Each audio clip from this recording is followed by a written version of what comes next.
ನನ್ನ ಸಹಲೇಖಕರು ಮತ್ತು ಕಾದಂಬರಿಕಾರರಾಗಿ ಮತ್ತು ಕಾದಂಬರಿಯ ಓದುಗರಾಗಿ ಕನ್ನಡ ಸಾಹಿತ್ಯದ ಅವಲೋಕನ ವಿಮರ್ಶೆ ಇತ್ಯಾದಿಯನ್ನು ಮಾಡುವವರಾಗಿ ತಾವು ಹೇಗೆ ಸಮಕಾಲೀನ ಕನ್ನಡ ಕಾದಂಬರಿಗಳನ್ನು ಗ್ರಹಿಸಿದ್ದಾರೆ ಅನ್ನೋದ್ರ ಬಗ್ಗೆ 10 ನಿಮಿಷ ಮಾತಾಡ್ತಾರೆ.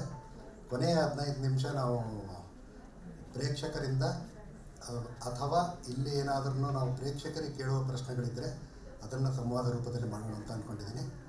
ಎಲ್ರಿಗೂ ಈ ಕಾರ್ಯಕ್ರಮಕ್ಕೆ ಸ್ವಾಗತ.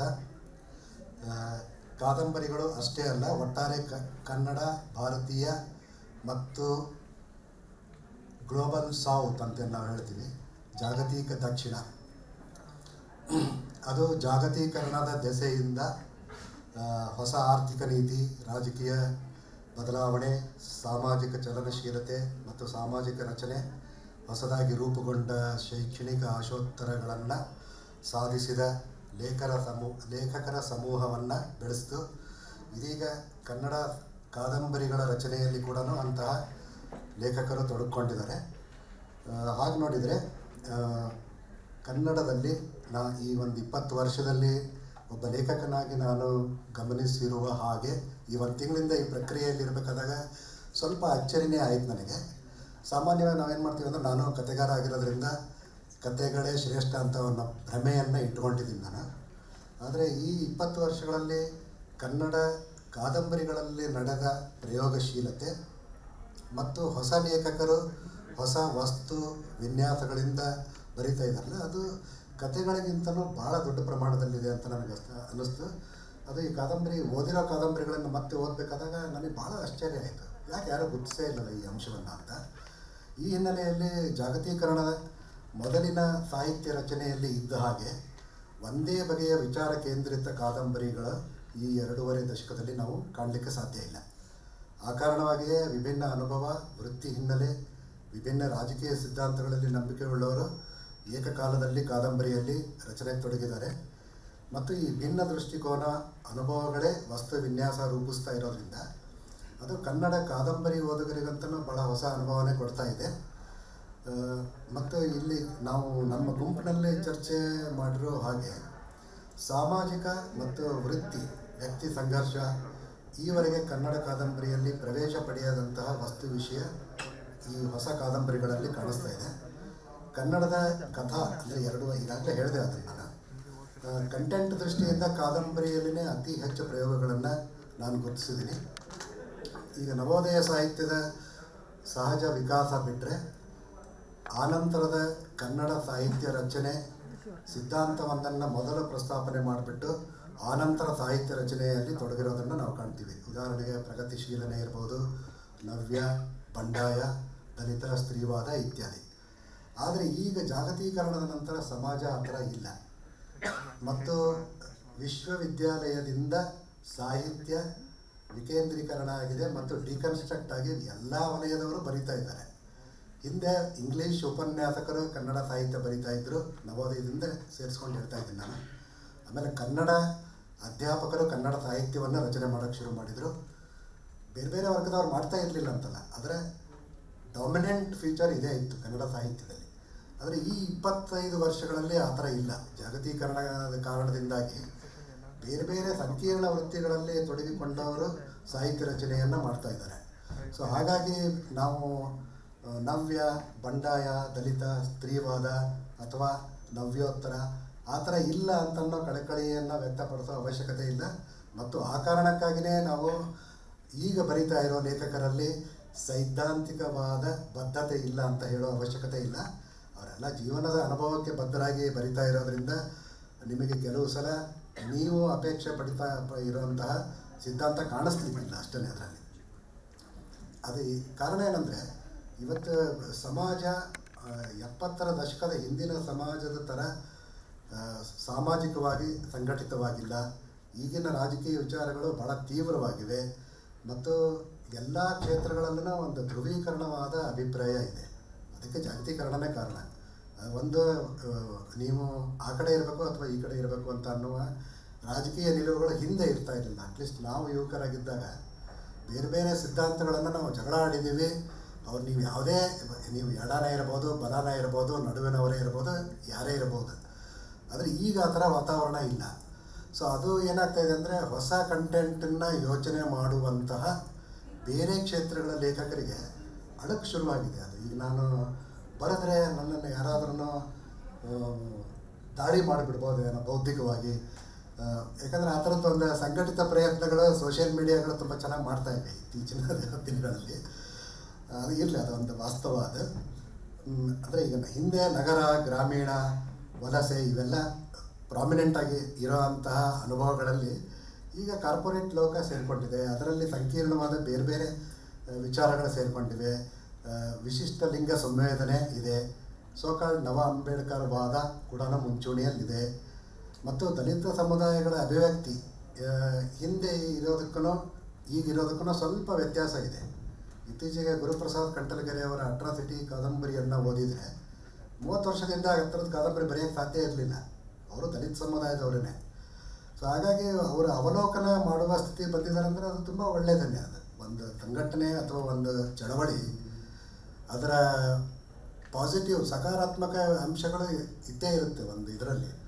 ಅದರ ನಕಾರಾತ್ಮಕ ಅಂಶಗಳನ್ನು ನಾವು ನೋಡೋದಕ್ಕೆ ಸಾಧ್ಯ ಇದೆ ಅಂತ ಅನ್ನುವ ನಿಲುವಿಗೆ ಬರೋದು ಕೂಡ ಕಾದಂಬರಿಯ ದೃಷ್ಟಿಯಿಂದ ಭಾಳ ಒಳ್ಳೆಯದೇ ಅಂತ ನಾನು ಅಂದ್ಕೊಂಡಿದ್ದೀನಿ. ಈಗ ಇನ್ನೂ ಉದಾಹರಣೆ ಹೇಳೋದಾದರೆ, ಇಲ್ಲಿ 4-5 ತಲೆಮಾರಿನವರು ಭಾಳ ಕ್ರಿಯಾಶೀಲರಾಗಿ ಕಾದಂಬರಿಗಳನ್ನು ಬರೀತಾ ಇದ್ದಾರೆ. ಉದಾಹರಣೆ ಹೇಳೋದಾದರೆ, ಈ ಗತಿಸ್ಥಿತಿ 45 ವರ್ಷದ ಹಿಂದೆ ಬರೆದ ಗತಿಸ್ಥಿತಿಯ ಗಿರಿಯವರು ದೇಶಗ್ರಹಣ ಅಂತ ಒಂದು ಕಾದಂಬರಿಯನ್ನು ಪ್ರಕಟ ಮಾಡಿದ್ದಾರೆ ಇತ್ತೀಚೆಗೆ, ಹೋದ ವರ್ಷನೋ ಏನೋ. ಸೊ ಅದು ಅವರು ನವ್ಯದ ಅತ್ಯಂತ ರೆಪ್ರೆಸೆಂಟಿಂಗ್ ಕಾದಂಬರಿ ಅಂತ ಗುರುತಿಸಲಾಗ್ತಾಯಿತ್ತು ಗತಿಸ್ಥಿತಿಯನ್ನು. ಮತ್ತು ಭಾಳ ಒಳ್ಳೆಯ ಕಾದಂಬರಿನೇ ಅದು ಆ ಕಾಲಘಟ್ಟದಲ್ಲಿ. ಆದರೆ ಅವರು ಇವತ್ತು ದೇಶಗ್ರಹಣದಲ್ಲಿ ಆ ಎಲ್ಲ ವಿಚಾರಗಳಿಂದ ಹೊರಗೆ ಬಂದು ಬೇರೆ ವಿಷಯ, ಜನಸಾಮಾನ್ಯರ ಪರ್ಟಿಕ್ಯುಲರ್ಲಿ ಕೊಲೊನೈಸ್ಡ್ ಸಮಾಜದ, ವಸಾಹತುಶಾಹಿ ಸಮಾಜದಲ್ಲಿ ತೀರಾ ಚಹಾ ಮಾರೋನು, ವರ್ಕಿಂಗ್ ಕ್ಲಾಸ್ನವನು, ಇಂಥವರ ಪಡಿಪಾಟುಗಳನ್ನು ಆ ಕಾದಂಬರಿ ಹೇಳುತ್ತೆ. ಇದು ಯಾಕೆ ಹೇಳ್ತಾ ಇದ್ದೀನಂದರೆ, ಒಂದು ಕಡೆಗೆ ಇವರು ನವ್ಯದ ಮೊದಲ ತಲೆಮಾರಿನವರು ಅಂದ್ಕೊಂಡ್ರೆ, ಈಗ ತೀರಾ ಇತ್ತೀಚೆಗೆ ತಲೆಮಾರಿನವರು ಈ ಗಂಗಪ್ಪ ಅವರದ್ದು ಒಂದು ಕಾದಂಬರಿ ಪ್ರಕಟ ಆಗಿದೆ, ಧಾವತಿ ಅಂತ. ಸೊ ಅಲ್ಲಿ ಅದರ ಮಧ್ಯೆ 60 ವರ್ಷದವ್ರು ಬರಿತಾ ಇದ್ದಾರೆ, 40 ವರ್ಷದವ್ರು ಬರಿತಾ ಇದ್ದಾರೆ. ಮತ್ತು ಎಲ್ಲರ ವಿಚಾರಗಳು ಬೇರೆ ಬೇರೆ ಆಗಿವೆ. ಈಗ ಗತಿಸ್ಥಿತಿಯ ಗಿರಿ ಜೊತೆಗೆ ವಿವೇಕ್ ಶಾನ್ಭಾಗ್ ಕಾದಂಬರಿಗಳನ್ನು ಬರೆದಿದ್ದಾರೆ. ಮೊಗಳ್ಳಿ ಗಣೇಶ್ ಅವ್ರ ಕಾದಂಬರಿ ಸ್ಪರ್ಧೆಯಲ್ಲೇ ಇತ್ತು, ಬೇರೆ ಯಾರಿಗೂ ಬಂತು, ಅದು ಬೇರೆ ವಿಷಯ. ನುಗುಡೋಣಿ ಅವರು ಬರೆದಿದ್ದಾರೆ, HS ಅನುಪಮ ಅವರು ಬರೆದಿದ್ದಾರೆ. ಮತ್ತು ಇಲ್ಲಿ ವೇದಿಕೆ ಮೇಲೆ ಇರುವ ನನ್ನ ಇಬ್ಬರು ಗೆಳೆಯರೂ ಕಾದಂಬರಿಕಾರರೇ ಆಗಿದ್ದಾರೆ. ಶ್ರೀಧರ KB, ಚೀಮನಹಳ್ಳಿ ರಮೇಶ್ ಬಾಬು ಅವರಿಗೆ ಅವಾರ್ಡ್ ಕೂಡ ಬಂತು ನಿನ್ನೆ. ಗುರುಪ್ರಸಾದ್ ಕಂಟಲಗೆರೆ, ವಸುಧೇಂದ್ರ, ಸತ್ಯನಾರಾಯಣ, MS ಮೂರ್ತಿ, ಬೌಲ್ ಅಂತ ಒಂದು ಕಾದಂಬರಿ, ಇಂದ್ರಕುಮಾರ್. ಅಂದರೆ ಬೇರೆ ಬೇರೆ ವಿಚಾರಗಳಿರುವ ಮತ್ತು ಬೇರೆ ಬೇರೆ ಹಿನ್ನೆಲೆ, ಶೈಕ್ಷಣಿಕ ಮತ್ತು ಸಾಮಾಜಿಕ ಹಿನ್ನೆಲೆಯಿಂದ ಬಂದವರು ಏಕಕಾಲದಲ್ಲಿ ಕಾದಂಬರಿಗಳನ್ನು ಬರೀತಾ ಇದ್ದಾರೆ. ನನಗೆ ಅನಿಸುತ್ತೆ ನಿಜವಾದ ಅರ್ಥದಲ್ಲಿ ಬಹುತ್ವ ಅಂದರೆ ಇದೆ. ನಾವು ಬಹುತ್ವ ಮತ್ತು ವೈವಿಧ್ಯತೆ ಬಗ್ಗೆ ನಾವು ಮಾತಾಡ್ತಾ ಇದ್ದೀವಿ ಒಂದು ಸಮಾಜದಲ್ಲಿ. ಇದು ನಿಜವಾದ ಬಹುತ್ವವನ್ನು ಮತ್ತು ವೈವಿಧ್ಯತೆಯನ್ನು ರೆಪ್ರೆಸೆಂಟ್ ಮಾಡ್ತಾ ಇದೆ. ಇಷ್ಟೆಲ್ಲ ಇದ್ರೂ ನೀವು ಯಾವುದೇ ಕಾದಂಬರಿಕಾರರನ್ನ ನೋಡಿ ಅಥವಾ ಲೇಖಕರನ್ನ ನೋಡಿ ನಮ್ಮನ್ನು ಸರಿಯಾಗಿ ಗುರುತಿಸ್ತಾ ಇಲ್ಲ ಅಂತ ಅನ್ನುವ ಒಂದು ಅಂಶ ಪದೇ ಪದೇ ಚರ್ಚೆಗೆ ಬರ್ತಾ ಇರುತ್ತೆ. ಅದಕ್ಕೆ ಕಾರಣ ಏನಂದರೆ, ಅಗೇನ್ ಜಾಗತೀಕರಣವನ್ನು ಒಪ್ಪಿಕೊಂಡ ನಂತರ ಕನ್ನಡ ಸಾಹಿತ್ಯದಲ್ಲೇ ಇರ್ಬೋದು, ಯಾವುದೇ ಸಾಹಿತ್ಯದಲ್ಲೇ ಇರ್ಬೋದು, ಈ 30 ವರ್ಷಗಳಲ್ಲಿ ಆಯಾ ಕ್ಷೇತ್ರದಿಂದ ಬಂದವರು ವಿಮರ್ಶೆಯನ್ನು ಬರೀತಾ ಇಲ್ಲ. ಇವತ್ತಿಗೂ ನಾವು ವಿಮರ್ಶೆಯನ್ನು ಯಾರಿಂದ ನಿರೀಕ್ಷೆ ಮಾಡ್ತಾ ಇದ್ದೀವಿ ಅಂದರೆ, 80ರ ಆಸುಪಾಸಿನಲ್ಲಿರುವ ಹಳೆಯ ವಿಮರ್ಶಕರಿಂದ ನನ್ನ ಬಗ್ಗೆ ಬರೀಲಿ ಅವರು ಅಂತ ನಾವು ನಿರೀಕ್ಷೆ ಮಾಡ್ತಾ ಇದ್ದೀವಿ. ಆದರೆ ಎಷ್ಟೋ ಸಲ ಅವರಿಗೆ ಆ ವಿಷಯ ಅರ್ಥ ಆಗದೆ ಇರ್ಬೋದು, ಈ ಸಂಕೀರ್ಣವಾದ ಸಮಾಜದ ವಿಷಯಗಳು ಅರ್ಥ ಆಗದೆ ಇರ್ಬೋದು. ಆದರೆ ನಮ್ಮ ನಿರೀಕ್ಷೆ ಅವರು ಹೇಳಿದರೆ ನಾನು ಒಳ್ಳೆಯ ಕಾದಂಬರಿಕಾರ, ಅವರು ಹೇಳಿದರೆ ನಾನು ಒಳ್ಳೆಯ ಕಥೆಗಾರ ಅನ್ನೋ ಮಟ್ಟದಲ್ಲೇ ಇದ್ದೀವಿ. ಅದಕ್ಕಾಗಿಯೇ ನಾವು ಇಲ್ಲಿ ಸುಮ್ಮನೆ ಕುತ್ಕೊಂಡಾಗ ಮಾತಾಡ್ತಾ ಇದ್ವಿ ಮತ್ತು ಅದನ್ನು ಬರೆದೂ ಇದ್ದೀನಿ. ಅಂದರೆ ಕನ್ನಡ ಸಾಹಿತ್ಯ ಅಥವಾ ವಿಮರ್ಶೆ ಅಂತ ಏನು ನಾವು ಗುರುತಿಸ್ತೀವೋ ಅದರ ನಿಜವಾದ ಸಮಸ್ಯೆ ಏನಂದರೆ, ಒಂದು ಸಂಕೀರ್ಣ ಸನ್ನಿವೇಶದಲ್ಲಿ ರಚನೆ ಆಗ್ತಾ ಇರೋ ಕಾದಂಬರಿ ಪರ್ಟಿಕ್ಯುಲರ್ಲಿ, ಮತ್ತು ಅದರ್ವೈಸ್ ಕಥೆನೇ ಇರ್ಬೋದು, ಕಾವ್ಯನೇ ಇರ್ಬೋದು, ಅದನ್ನು ನಿಕಷಕ್ಕೆ ಒಡ್ಡುವ ಅಥವಾ ಸಮೀಕ್ಷೆ ಮಾಡುವ, ಅವಲೋಕಿಸುವ ವಿಮರ್ಶಾ ವಿಧಾನಗಳು ಇಲ್ಲದೇ ಇರೋದು. ಅದಕ್ಕೆ ಕಾರಣ ಏನಂದರೆ, ಇವತ್ತಿಗೂ KV ನಾರಾಯಣ್ ಬರೀಲಿ ಅಂತಲೇ ನಾವು ನಿರೀಕ್ಷೆ ಮಾಡ್ತಾ ಇದ್ದೀವಿ, ರಾಘವೇಂದ್ರ ರಾವ್ ಬರೀಲಿ ಅಂತಲೇ ನಿರೀಕ್ಷೆ ಮಾಡ್ತಾ ಇದ್ದೀವಿ. ನಾಗಭೂಷಣ್ ಸ್ವಾಮಿ ಬರೀಲಿ ಅಂತಲೇ ನಿರೀಕ್ಷೆ ಮಾಡ್ತಾ ಇದ್ದೀವಿ. ಹಾಗಿದ್ರೆ ಕನ್ನಡ ಯೂನಿವರ್ಸಿಟಿ ಯಾಕೆ ಕಟ್ಟಿದ್ವಿ ನಾವು? ಅದಕ್ಕೆ ಯಾಕೆ 100 ಕೋಟಿ ರೂಪಾಯಿ ಇವತ್ತು ನಾವು ಇನ್ವೆಸ್ಟ್ ಮಾಡಿದ್ವಿ ಅಂದರೆ ಅಲ್ಲಿ ಒಂದು 15 ವಿಮರ್ಶಕರನ್ನು ಹುಟ್ಟಾಕಿಲ್ಲ, ಅದು 15 ಚಿಂತಕರನ್ನು ಹುಟ್ಟಾಕಿಲ್ಲ. ಅದು ಎಲ್ಲ PhD ಮಾಡಿದ ಹುಡುಗರೇ ನಾನು ಹೇಳ್ತಾ ಇರೋದು. ಸೊ ಅವರು ಬರೆದಿದ್ದರೆ ಈ ಸಮಕಾಲೀನ ಸಂದರ್ಭದಲ್ಲಿ ಕಾದಂಬರಿಗಳು ಬರ್ತಾ ಇದೆಯಲ್ಲ, ಅದರ ಸಂಕೀರ್ಣತೆ ಏನು, ಅವು ಯಾಕೆ ಈ ಥರದ ಅನುಭವದಿಂದ ಬರೀತಾ ಇದ್ದಾರೆ ಅಂತ ಅನ್ನೋದನ್ನು ಬಹುಶಃ ಚರ್ಚೆ ಮಾಡ್ತಾ ಇದ್ರು ಅಂತ ಅನಿಸುತ್ತೆ. ಇವು ನನ್ನ ಓಪನಿಂಗ್ ರಿಮಾರ್ಕ್ಸ್. ನನ್ನ ಸ್ನೇಹಿತರುಗಳಿಗೆ ನಾನು 10 ನಿಮಿಷ ಕಾದಂಬರಿಕಾರರಾಗಿ ನಿಮ್ಮ ಅನುಭವ ಏನು ಮತ್ತು ಇಲ್ಲಿ ಹೇಳದೇ ಇರುವ ಸವಾಲುಗಳನ್ನು ಲೇಖಕರಾಗಿ ನೀವು ಹೇಗೆ ಎದುರಿಸಿದಿರಿ ಅಂತ ದಯವಿಟ್ಟು ಬಂದು ಮಾತಾಡಿ. ಚಿಕ್ಕವರು ಅಂದರೆ ಬಹುಶಃ ಇವರೇ ಅಂತ ನಾನು ಅಂದ್ಕೊಂಡಿದ್ದೀನಿ. ಅನುಪಮ ಅವರೇ ದಯವಿಟ್ಟು ಬನ್ನಿ.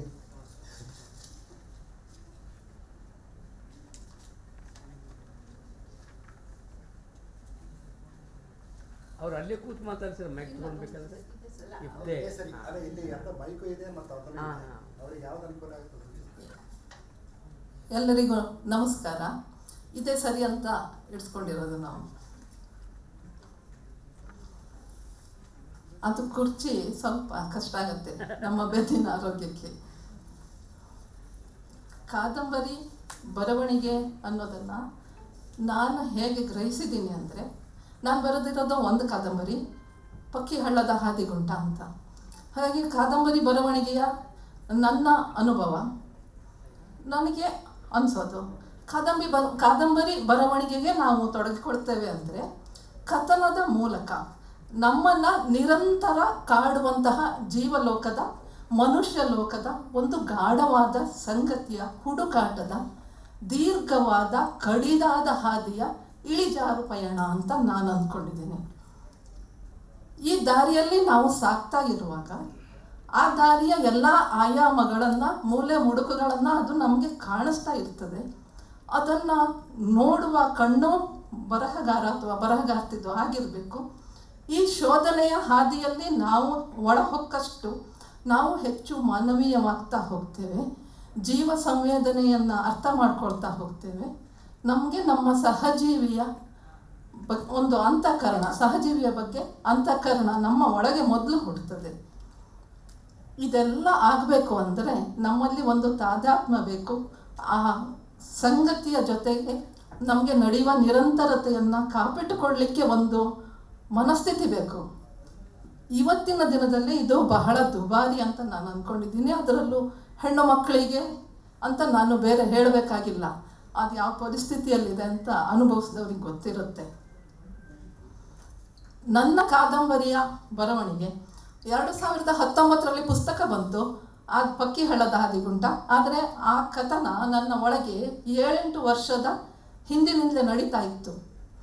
ನನ್ನ ಒಳಗೆ ಅದು ಸಂವಾದ ರೂಪದಲ್ಲಿ ನಡೀತಾ ಇತ್ತು. ನಾನು ಬರಿತಾ ಇರಲಿಲ್ಲ. ಅದರ ಜೊತೆಗೆ ಬೇರೆ ಕೆಲಸಗಳ ಜೊತೆಗೆ ಒಂದು ಹರಿವಿನಲ್ಲಿ ಈ ಕಥನ ನನ್ನೊಳಗೆ ನಡೀತಾ ಇತ್ತು. ಇದಿಷ್ಟು ನಾನು ಯಾಕೆ ಹೇಳ್ತಾ ಇದ್ದೀನಿ ಅಂದರೆ, 10 ನಿಮಿಷದೊಳಗೆ ನನ್ನ ಮಾತು ಮುಗಿಸ್ಲಿಕ್ಕೆ ಪ್ರಯತ್ನ ಪಡ್ತೀನಿ. ನಾನು ಕೃಷ್ಣ ಮುದ್ರಿಕೆ ಅನ್ನುವ ಒಂದು ಕಾದಂಬರಿಯನ್ನು ಮಾತ್ರ ಇವತ್ತು ಮಾತಾಡ್ತೀನಿ. ನಾನು ಓದಿದ ಕೆಲವು ಕಾದಂಬರಿ ಇದೆ, ಇಲ್ಲಿ ಸರ್ ಹೇಳಿದ ಹೆಸರಿನ ಕೆಲವು ಕಾದಂಬರಿ ನಾನು ಓದಿದ್ದೀನಿ. ಆ ಕಾದಂಬರಿಗಳು ಚೆನ್ನಾಗಿವೆ. ಆದರೆ ನಾನು ಇವತ್ತು ಕೃಷ್ಣ ಮುದ್ರಿಕೆಯನ್ನೇ ಇಟ್ಕೊಂಡಿದ್ದೀನಿ. ಯಾಕೆಂದರೆ ಇದು 2017ರಲ್ಲಿ ಬಂದ ಕೃತಿ. ಆ ಕೃತಿಯ ಲೇಖಕಿ ಮಂಗಳ. ಅದು ಮೊದಲ ಪುಸ್ತಕ, ಮೊದಲ ಕಾದಂಬರಿ, ಆಮೇಲೆ ಬಹಳ ವ್ಯಾಪ್ತಿಯ ಕಾದಂಬರಿ. ಈ ಕಾರಣಕ್ಕಾಗಿ ನನಗೆ ಇದ್ರ ಬಗ್ಗೆನೇ ಇದನ್ನು ಇಟ್ಕೊಂಡು ನಾನು ಮಾತಾಡಬೇಕು ಅಂತ ಅನಿಸಿದ್ದು. ಅದು ಗೊಲ್ಲರಹಟ್ಟಿಯ ಅಂದರೆ ಒಂದು ಬುಡಕಟ್ಟು ಸಮಾಜದ, ಕೇಳಿಸ್ತಾ ಇದೆಯಲ್ಲ, ಒಳಗಿನ ಮತ್ತು ಹೊರಗಿನ ಬದುಕಿನನ್ನು ಈ ಕಥನದಲ್ಲಿ ಅವರು ಕಟ್ಟಿಕೊಡ್ತಾರೆ. ಅಲ್ಲಿ ಕಾದಂಬರಿಗಾರ್ತಿ ಹೇಳ್ತಾರೆ, ಅದನ್ನು ತಾನು ಬರೆಯುವಾಗ ಅವರಿಗೆ ಅದು ಬೀಜ ಎಲ್ಲಿ ಬಿದ್ದಿದೆ ಅಂದರೆ, ಆಕೆ ಚಂದಮಾಮ ಬಾಲಮಿತ್ರ ಓದುವ ಕಾಲದಲ್ಲಿ ಅವರ ಊರಿಂದ ಕೂಗಳತೆ ದೂರದಲ್ಲಿ ಗೊಲ್ಲರಹಟ್ಟಿ ಇತ್ತಂತೆ. ಅದು ಅವರಿಗೆ ಒಂದು ರೀತಿ ನಕ್ಷತ್ರದ ಹೊಳಪನ್ನು ಕೊಟ್ಟಂಥ ಒಂದು ಜಗತ್ತು. ಮುಂದೆ ಮಯೂರ ಸುಧಾ ಓದುವ ಕಾಲಕ್ಕೆ ನಾನಿದನ್ನು ಬರಿಬೇಕು ಅಂತ ಅಂದ್ಕೊಂಡೆ ಅಂತ ಅವರು ಹೇಳ್ತಾರೆ. ಅಂದರೆ ಈ ಕೃತಿ ಯಾರಲ್ಲೇ ಆದರೂ ಒಂದು ಕೃತಿ ಯಾವ ಕಾಲಕ್ಕೆ ಬೇಕಾದರೂ ಅದು ಬೀಜ ಹಾಕ್ಬೋದು, ಯಾವಾಗಲೂ ಅದು ಬೆಳಿಬೋದು. ಅದನ್ನು ಬೆಳೀಲಿಕ್ಕೆ ಬಿಡಬೇಕು, ಆ ತಾಳ್ಮೆ ಬರಹಗಾರನಿಗೆ ಇರಬೇಕು.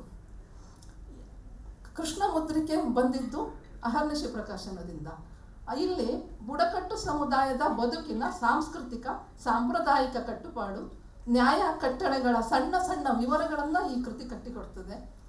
ಕಾಡುಗೊಲ್ಲರ ಒಂದು ಕುಟುಂಬವನ್ನು ಇಟ್ಟುಕೊಂಡು ಈ ಕತೆ ಮಾತಾಡಿದ್ರು ಇಡೀ ಸಮುದಾಯದ ಒಳಹೊರಗಿನ ಕಥನವನ್ನು ಸೂಕ್ಷ್ಮ ವಿವರಗಳಲ್ಲಿ ಅದು ಕಟ್ಟಿಕೊಡ್ತದೆ. ಅಲ್ಲಿ ಕತೆ ಶುರುವಾಗೋದು, ಕೆಟ್ಟವರೊಟ್ಟಿಗೆ ಒಬ್ಬ ಹೆಣ್ಣು ಮಗಳು ಸೇರ್ತಾಳೆ. ಅವಳ ವಿಧವೆಗೆ ವಿಧವೆ ಗರ್ಭಪಾತ ಮಾಡಿಸ್ಕೊಂಡಿದ್ದಾಳೆ ಅನ್ನುವ ಗುಮಾನಿ ಬರ್ತದೆ. ಅಲ್ಲೊಂದು ನ್ಯಾಯ ಪಂಚಾಯಿತಿ ಆಗ್ತದೆ. ಅದರಲ್ಲಿ ಆಕೆಗೆ ಕೊಟ್ಟ ಶಿಕ್ಷೆ ಕೆಟ್ಟವರೊಟ್ಟಿಗೆ ಸೇರಬೇಕು ಅಂತ. ಈ ಕೆಟ್ಟವರೊಟ್ಟಿಗೆ ಹೋದವರು ಏನಾಗ್ತಾರೆ ಅಂತ ಕಾದಂಬರಿಯಲ್ಲಿ ಎಲ್ಲೂ ಇಲ್ಲ. ಅಂದರೆ ಆಕೆಗೆ ಅಲ್ಲಿಂದ ಮುಂದೆ ಜೀವನ ಇಲ್ವೋ ಏನೋ ಗೊತ್ತಿಲ್ಲ. ಆದರೆ ಅದರ ನಂತರ ಇಲ್ಲಿ ಈ ಕುಟುಂಬದಲ್ಲಿ ನಡೆಯುವ ಬದುಕಿದೆಯಲ್ಲ, ಆ ಮಗುವ ಅನುಭವಿಸುವ ಸ್ಥಿತಿ ಇದೆಯಲ್ಲ, ಹಾಲಪ್ಪ ಅಂತ, ಅವನಿಂದ ಈ ಕಥನ ಇಡೀ ಕಟ್ಟುತ್ತದೆ. ಆದರೆ ಅದು ಇಡೀ ಸಮುದಾಯವನ್ನು ಒಳಗೊಳ್ಳುತ್ತದೆ. ಅಲ್ಲಿ ಬರುವ ಗಂಡು ನಿರ್ಧರಿಸ್ತಾನೆ, ಆದರೆ ಅಲ್ಲಿಯ ಅಂತಃಸತ್ವ ಇರೋದು ಆ ಕಥನದ ಎಲ್ಲ ಸ್ತ್ರೀ ಪಾತ್ರಗಳಲ್ಲಿ. ಅಲ್ಲಿ ಗೌರಜ್ಜಿ ಇರಲಿ, ಸೀತಿ ಇರಲಿ, ಇಂತಹ ಹಲವಾರು ಪಾತ್ರಗಳನ್ನು ನಾವಲ್ಲಿ ಗಮನಿಸಬಹುದು. ಈ ಕಾದಂಬರಿಯ ಜೀವಸತ್ವನೇ ಆ ಹೆಣ್ಣು ಪಾತ್ರಗಳು ಅಂತ ನಾನು ಅಂದ್ಕೊಂಡೆ. ಆದರೆ ಸಮುದಾಯ ಕಥನ ಅಂದ ಕೂಡ ಅದು ಡಾಕ್ಯುಮೆಂಟರಿಯಾ ಅಂತ ಹೇಳುವಾಗ ಅದಿಲ್ಲ. ಅಲ್ಲಿ ಸೀತಿ ಹಾಲಪ್ಪರ ನವಿರು ಪ್ರೇಮ ಅವರನ್ನು ಒಂದಾಗಿಸ್ಲಿಕ್ಕೆ ಹಾಲಪ್ಪನ ಊರಿನ ಗೊಲ್ಲರಹಟ್ಟಿಯ ಸಮುದಾಯದ ಎಲ್ಲ ಜನ ಅಲ್ಲಿ ಒಂದಾಗ್ತಾರೆ. ಒಂದು ಕುಟುಂಬದವರಲ್ಲ, ಇಡೀ ಸಮುದಾಯ ಅಲ್ಲಿ ಸೇರ್ತದೆ. ಅವನ ತಂದೆ ಊರಿನ ಸಮುದಾಯ.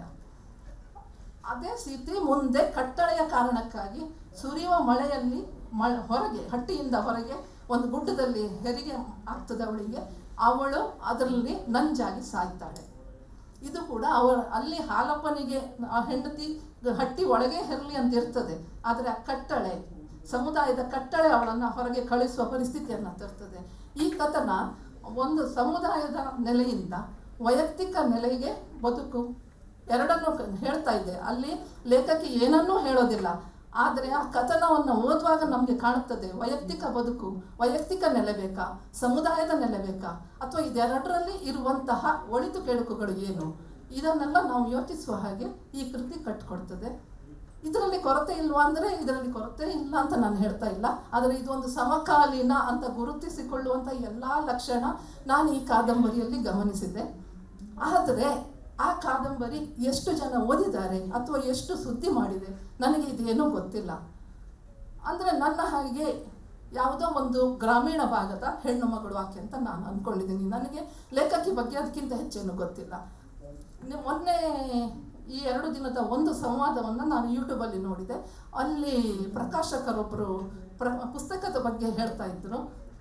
ತಾವು ಪ್ರಕಟ ಮಾಡುವ ಪುಸ್ತಕದ ಬಗ್ಗೆ ಪ್ರಕಾಶಕರಿಗೆ ಅರಿವಿರಬೇಕು ಅಂತ. ಈ ಅಹರ್ನಿಶಿ ಪ್ರಕಾಶನದಿಂದ ಬರುವ ಪುಸ್ತಕಗಳು ಇಂಥವೇ ಅಂತ ನನಗನ್ನಿಸ್ತು. ಹಾಗಾಗಿ ನಾನು ಇದನ್ನು ಇಲ್ಲಿ ಈಗ ನೆನಪಾಯ್ತು, ಹೇಳ್ತಾ ಇದ್ದೀನಿ. ಬಹುಶಃ ಮೊದಲನೇ ಹಂತದಲ್ಲಿ ನನ್ನ ಮಾತಿದ್ರು ಇಷ್ಟು ಸಾಕು ಅಂತ. 10 ನಿಮಿಷ ಆಯ್ತಾ? ಆಯ್ತಲ್ವಾ? ಸಾಕು ಅಂತ ಅಂದ್ಕೊಳ್ತೀನಿ.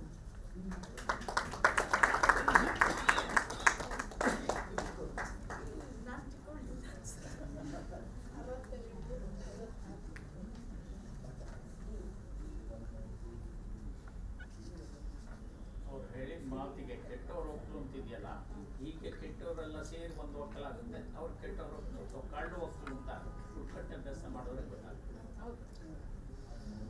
ಎಲ್ಲರಿಗೂ ನಮಸ್ಕಾರ. ಕೇಶವ ಮಳಿಗೆಯವರು ಎತ್ತಿದ 1-2 ಪಾಯಿಂಟ್ಗಳ ಬಗ್ಗೆ ಮಾತಾಡಿ ನಾನು ಆಮೇಲೆ ನನ್ನ ಮಾತು ಮುಗಿಸ್ತೀನಿ. ಮೊದಲನೇದಾಗಿ, ಇವತ್ತಿಗೂ ಕನ್ನಡ ಓದುಗರು ಕನ್ನಡ ಕಾದಂಬರಿಯನ್ನು ಸ್ವಾಗತಿಸ್ತಿದ್ದಾರೆ. ಬೇರೆ ಕಲಾ ಪ್ರಕಾರಗಳಿಗೆ ಅಥವಾ ಬೇರೆ ಸಾಹಿತ್ಯ ಪ್ರಕಾರಗಳಿಗೆ ಸಿಗದೇ ಇರುವಂಥ ಬದುಕಿನ ಕೆಲವು ಮಗ್ಗಲುಗಳು ಕಾದಂಬರಿ ಪ್ರಕಾರ, ಕಥೆ ಪ್ರಕಾರಕ್ಕೆ ಸಿಗುತ್ತೆ. ಅದು ವಿಶೇಷವಾಗಿ ಕಾದಂಬರಿ ಪ್ರಕಾರಕ್ಕೆ ಸಿಗುತ್ತೆ. ಅದು ಕಾದಂಬರಿ ಪ್ರಕಾರ ವಿಶೇಷ. ಅದು ಬಹುಶಃ ಅದರ ವಿಸ್ತಾರದಿಂದ ಇರ್ಬೋದು ಅಥವಾ ಅದರದ್ದು ಸಂರಚನೆಯಿಂದ ಇರಬಹುದು, ಯಾವುದೋ ಕಾರಣಕ್ಕೆ. ಹಾಗಾಗಿ ಇದು ಬರೀ ಕನ್ನಡಕ್ಕೆ ಮಾತ್ರ ಅಲ್ಲ, ಇದು ಎಲ್ಲ ಭಾಷೆಗಳಲ್ಲೂ ಕೂಡ ಕಾದಂಬರಿ ಪ್ರಕಾರ ಅನ್ನೋದು ಪ್ರಸಿದ್ಧವಾದ ಪ್ರಕಾರವೇ. ಮತ್ತು ನಾವು ಒಂದು ವಿಶೇಷವಾದ ಸಮಯದಲ್ಲಿ ಬದುಕ್ತಾ ಇದ್ದೀವಿ. ಇವತ್ತು 93 ವರ್ಷಗಳ ಹಿರಿಯ ಕಾದಂಬರಿಕಾರರಾದ ಎಸ್.ಎಲ್. ಭೈರಪ್ಪನವರು ಇದ್ದಾರೆ. ಮತ್ತು ಮೊನ್ನೆ ಒಂದು ಯಂಗ್ ಅಡಲ್ಟ್ ಫಿಕ್ಷನ್ ಬರೋದು ನೋಡಿ, ಮಧು ಅದು ಬಹಳ ಪ್ರಸಿದ್ಧವಾಯಿತು. ಅಂದರೆ ಚಿಕ್ಕವರು ಎಷ್ಟು ವಯಸ್ಸಿನ ಅಂತರದಲ್ಲಿ ಅದು ಎಷ್ಟು ದೊಡ್ಡ ರೇಂಜಲ್ಲಿ ಬರೀತಾ ಇದೆ ನೋಡಿ ಗೊತ್ತಾ. ಇದರಿಂದ ಬಹಳಷ್ಟು ವಿಭಿನ್ನ ದೃಷ್ಟಿಕೋನಗಳು ಬರ್ತಾ ಇದೆ. ಮತ್ತು ಇನ್ನೊಂದು ಸಂತೋಷದ ವಿಚಾರ ಅಂದರೆ ಇವತ್ತು ತುಂಬ ಮಹಿಳೆಯರು ಬರಿತಾ ಇದ್ದಾರೆ. ಬಹುಶಃ ಯಾವ ಸಮಯದಲ್ಲೂ ಇಷ್ಟು ಬರಿತಾ ಇರಲಿಲ್ಲ, ಅಷ್ಟು ಮಟ್ಟಿಗೆ ಬರಿತಾ ಇದ್ದಾರೆ. ಈಗ ಇವತ್ತಿನ ವೇದಿಕೆಯಲ್ಲೇ ನೋಡಿ, ಇಬ್ಬರು ಗಂಡಸಿದ್ದಾರೆ, ಇಬ್ಬರು ಹೆಂಗಸರು ಅಂದರೆ ಅದು ಸಾಮಾನ್ಯವಾದ ವಿಚಾರ ಅಲ್ಲ ನನ್ನ ಪ್ರಕಾರ. ಮತ್ತೊಂದು ಮಾತನ್ನು ಕೇಶವ ಮಳಿಗೆಯವರು ಆಗಲೇ ಹೇಳಿದ್ರು. ಅಂದರೆ ಇವತ್ತು ಬರೀತಿರೋರಲ್ಲಿ ಬಹಳಷ್ಟು ಜನ ಅಕಾಡೆಮಿಕ್ ವಲಯದಿಂದ ಬಂದವರಲ್ಲ. ಅದು ಎಲ್ಲ ಕಾಲದಲ್ಲೂ ಇತ್ತು. ಅಂದರೆ ನವ್ಯದ ಹೊತ್ತಿನಲ್ಲಿ ಈ ಲಿಟ್ರರಿ ಫಿಕ್ಷನ್ ಜನರ ಏನು ಹೇಳ್ತೀವೋ ಅದನ್ನು ಸ್ವಲ್ಪ ಯೂನಿವರ್ಸಿಟಿ ಹಿಡ್ಕೊಂಬಿಟ್ಟಿತ್ತು. ಅದು ಬಿಟ್ಟರೆ ಆಗ ಆ ಸಮಯದಲ್ಲೂ ಕೂಡ ಯಶವಂತ್ ಚಿತ್ತಾಳ್ರಂಥವ್ರು ಇದ್ದರು. ಮತ್ತು ಅದಕ್ಕಿಂತ ಹಿಂದೆ ಹೋದರೆ ನಮ್ಮ ದಿಗ್ಗಜರಾದ ಶಿವರಾಮ್ ಕಾರಂತರು ಅಥವಾ ಅಣಕರು, ತರಾಸು ಇವರೆಲ್ಲ ಅಕಾಡೆಮಿಕ್ ವಲಯದವರಲ್ಲ. ಆದರೆ ಇವತ್ತಿನ ವಿಶೇಷ ಅಂದರೆ ಇವತ್ತು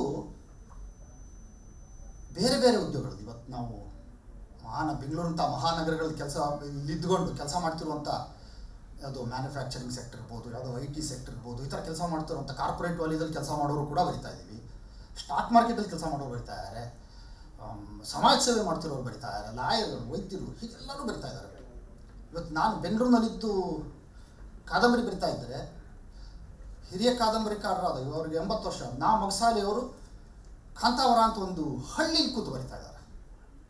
ಅಂದರೆ ಎಷ್ಟು ವಿಭಿನ್ನ ಪಾತ್ರಗಳು, ವಿಭಿನ್ನ ದೃಷ್ಟಿಕೋನಗಳು ಎಲ್ಲ ಬರ್ತಾ ಇವೆ ನೋಡಿ. ಆ ವಿಚಾರದಲ್ಲಿ ನನಗೆ ಸಂತೋಷ ಇದೆ. ಮತ್ತು ನನ್ನ ಎರಡನೇ ವಿಚಾರಕ್ಕೆ ಹೋಗಬೇಕು ಅಂದರೆ ನಮ್ಮ ಸವಾಲೇನು ಅಂತ, ಇದನ್ನು ನಾನು ಬಹಳ ನನ್ನ ಪರ್ಸ್ಪೆಕ್ಟಿವಲ್ಲಿ ಮಾತ್ರ ಮಾತಾಡ್ತಾ ಇದ್ದೀನಿ. ಏಕೆಂದರೆ 1000 ಜನ ಕಾದಂಬರಿಕಾರರ ಸವಾಲುಗಳು 1000 ಆಗಿರುತ್ತೆ. ನನ್ನ ಇವತ್ತಿನ ಸವಾಲು ಅಂದರೆ ಏಲಿನೇಷನ್, ಅಂದರೆ ಪರಕೀಯತೆ. ಇದು ಹೊಸ ವಿಚಾರ ಅಲ್ಲ. ಯಶವಂತ್ ಚಿತ್ತಾಳ್ರ ಕಾಲದ್ದಿದು, ಅವರು ಬರೆದಿದ್ದಾರೆ ಇದನ್ನು. ಇದು ಹಳೆಯ ರೋಗ ಇದು. ಆದರೆ ಇವತ್ತೇನಾಗಿದೆ, ಈ ಏಲಿಯನೇಷನ್ ಪರಕೀಯತೆ ಅನ್ನೋದು ಇನ್ನೂ ವಿಸ್ತಾರ ಆಗ್ಬಿಟ್ಟಿದೆ. ಆ ಕಂದರ ಬೃಹತ್ತಾಗಿದೆ. ಇದ್ರ ಜೊತೆಗೆ ಇನ್ನೂ ಅನೇಕ ಕಂದರಗಳು, ಅನೇಕ ರೋಗಗಳು ಸೇರ್ಕೊಂಡಿವೆ. ಇವತ್ತು ನಾವು ಬರೀ ಸಾಮಾಜಿಕವಾಗಿ ಭಾಗವಾಗೋದಿಲ್ಲ, ಇವತ್ತು ನಾವು ಆರ್ಥಿಕವಾಗಿ ಭಾಗವಾಗಿದ್ದೀವಿ. ಡಿಜಿಟಲ್ ಡಿವೈಡ್ ಇದೆ. ನಾವು AI ಮೆಷಿನ್ ಲರ್ನಿಂಗ್ ಅಂತೆಲ್ಲ ಮಾತಾಡಿದ್ರೆ ಎಷ್ಟು ಜನ ಹೆದರ್ಕೊಳ್ತಾರೋ ಗೊತ್ತಿಲ್ಲ. ಅರ್ಧ ಪಾಪ್ಯುಲೇಷನ್ ಹೆದರ್ತಾರೆ.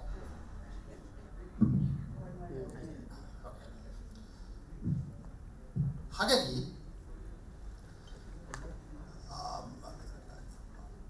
ಈ ನಮ್ಮ ಪ್ರತಿ ಒಂದು ಕಾದಂಬರಿಯ ವಸ್ತು ಯಾವತ್ತೂ ಮನುಷ್ಯನೇ. ನೀವು ಯಶವಂತ್ ಚಿತ್ತಾಳ್ರ ಸಾಹಿತ್ಯದ ಸಪ್ತಧಾತುಗಳು ಅಂತ ಹೇಳಿ ಒಂದು ಪುಸ್ತಕ ಇದೆ, ಭಾಳ ಚೆನ್ನಾಗಿದೆ. ಆ ಮೊದಲ ಧಾತು ಅವ್ರು ಹೇಳೋದೆ ಸಾಹಿತ್ಯದ ಸದಾಕಾಲದ ವಸ್ತು ಮನುಷ್ಯ ಅಂತ. ಮನುಷ್ಯರೂ ಅಲ್ಲ, ಮನುಷ್ಯ. ಅಂದರೆ ನಮ್ಮ ಭಾವಲೋಕ ಹಿಂದಿಗೆ ಮತ್ತು ಇವತ್ತು ಸಮಕಾಲಕ್ಕೆ ಏನು ಬದಲಾಗಿಲ್ಲ. ಅಂದರೆ ಭಾವಲೋಕ ಅದೇನೆ.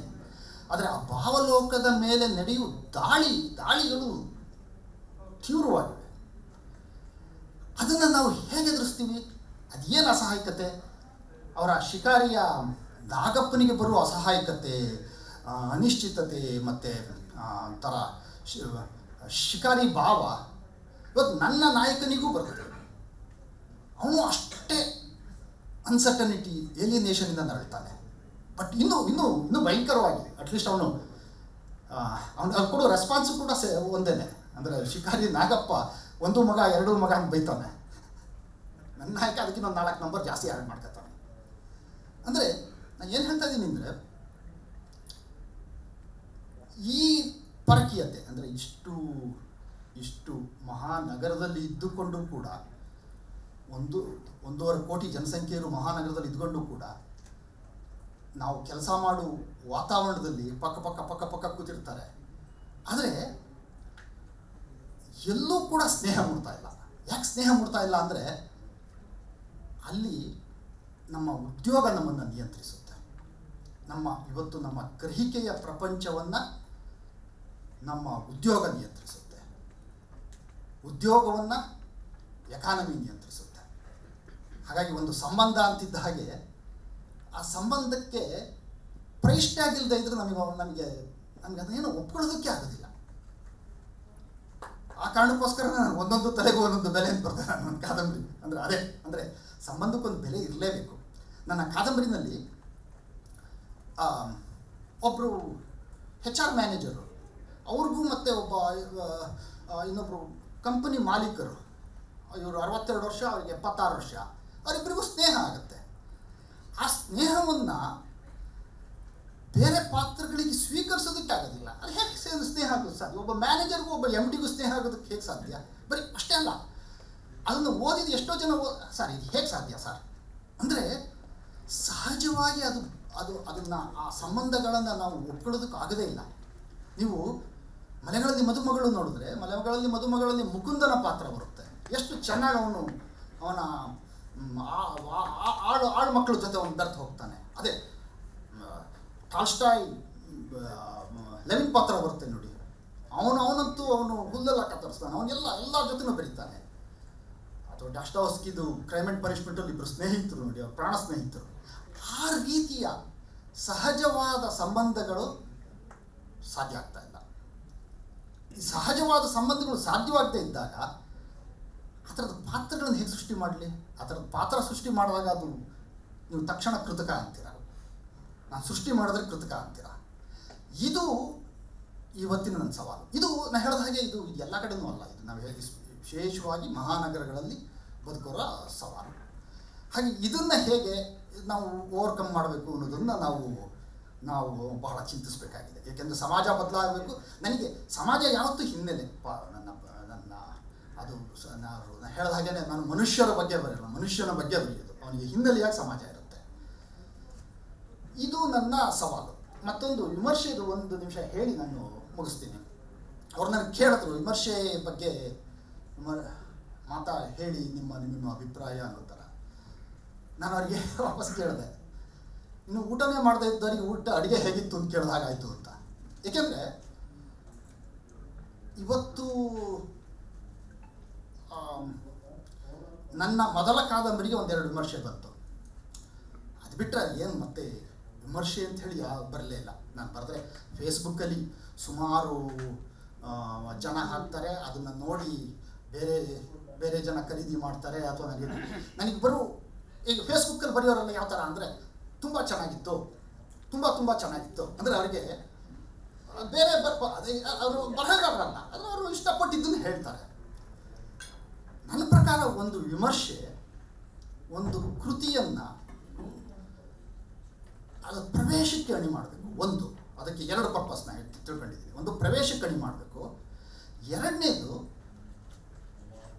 ಅವರು ಕೊಡುವ ವಿಮರ್ಶೆಯಲ್ಲಿ ನಾನು ಲೇಖಕನಿಗೆ ಇನ್ಸೈಟ್ಗಳು ತಿಳಿಬೇಕು. ನಾನು ಇದನ್ನು ಯಾವ ರೀತಿ ಬೇರೆ ರೀತಿಯಲ್ಲಿ ಹ್ಯಾಂಡಲ್ ಮಾಡ್ಬೋದಾಗಿತ್ತಾ ಏನು ಅಂತ. ಮತ್ತು ಪಾತ್ರ ಚೆನ್ನಾಗಿರಲಿಲ್ಲ, ಭಾಷೆ ಉಪಯೋಗಿಸಲಿಲ್ಲ, ಅದು ಹೇಳೋದಕ್ಕೆ ಅದಕ್ಕೆ ಎಡಿಟರ್ಸ್ಗಳಿದ್ದಾರೆ. ಅದು ವಿಮರ್ಶಕರ ಕೆಲಸ ಅಲ್ಲ. ಅದು ನಾವು ಬರೀತಿದ್ದ ಹಾಗೆ ನಾವು ಬೇರೆ ಸ್ನೇಹಿತರಿಗೆ ಕೊಟ್ಟರೆ ಅವ್ರು ಹೇಳ್ತಾರೆ, ಈ ಪಾತ್ರ ಯಾಕೋ ಎಲ್ಲೆಲ್ಲೋ ಹೋಗ್ತಾ ಇದೆ, ಕಿತ್ತಾಕ್ಬಿಡು ಇದು. ಈ ಥೀಮು ಇವತ್ತಿನ ಸಮಾಜಕ್ಕೆ ಕನೆಕ್ಟ್ ಆಗ್ತಾ ಇದೆಯಾ, ಅದನ್ನು ನಾನು ನಿರೀಕ್ಷೆ ಮಾಡ್ತೀನಿ. ಆ ಥರದ್ದು ಯಾವುದೂ ಬರಲಿಲ್ಲ. ಮತ್ತು ಇದು ಜಾಸ್ತಿ ಏಕೆಂದರೆ ನಾವು ಯಾರನ್ನ ವಿಮರ್ಶಕರು ಕರಿತೀವೋ ಅವರೆಲ್ಲ ಮತ್ತೆ ಒಂದು ಸಿಟ್ಟು ಮಾಡ್ಕೊಳ್ತಾರೆ, ಅಥವಾ ಈಗಾಗಲೇ ಮಾತಾಡ್ಸೋದು ಬಿಟ್ಟಿದ್ದಾರೆ, ಮತ್ತು ಇನ್ನೆಲ್ಲಿ ವಿಮರ್ಶೆ ಕೇಳ್ತಾನೋ ಅಂತ. ಮತ್ತು ಇನ್ನು ಇದ್ದಿದ್ದು ತೊಂದರೆ ಮಾಡ್ಕೊಳ್ತೀನಿ. ಯಾರೂ ಇಲ್ಲ ಬಿಡಿ.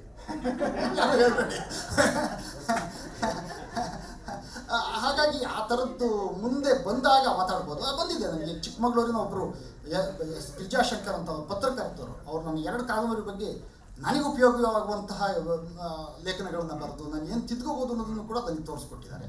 ಬರ್ತಾ ಇದೆ.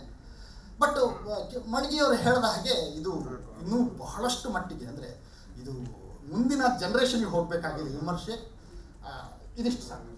ನಮಸ್ತೆ.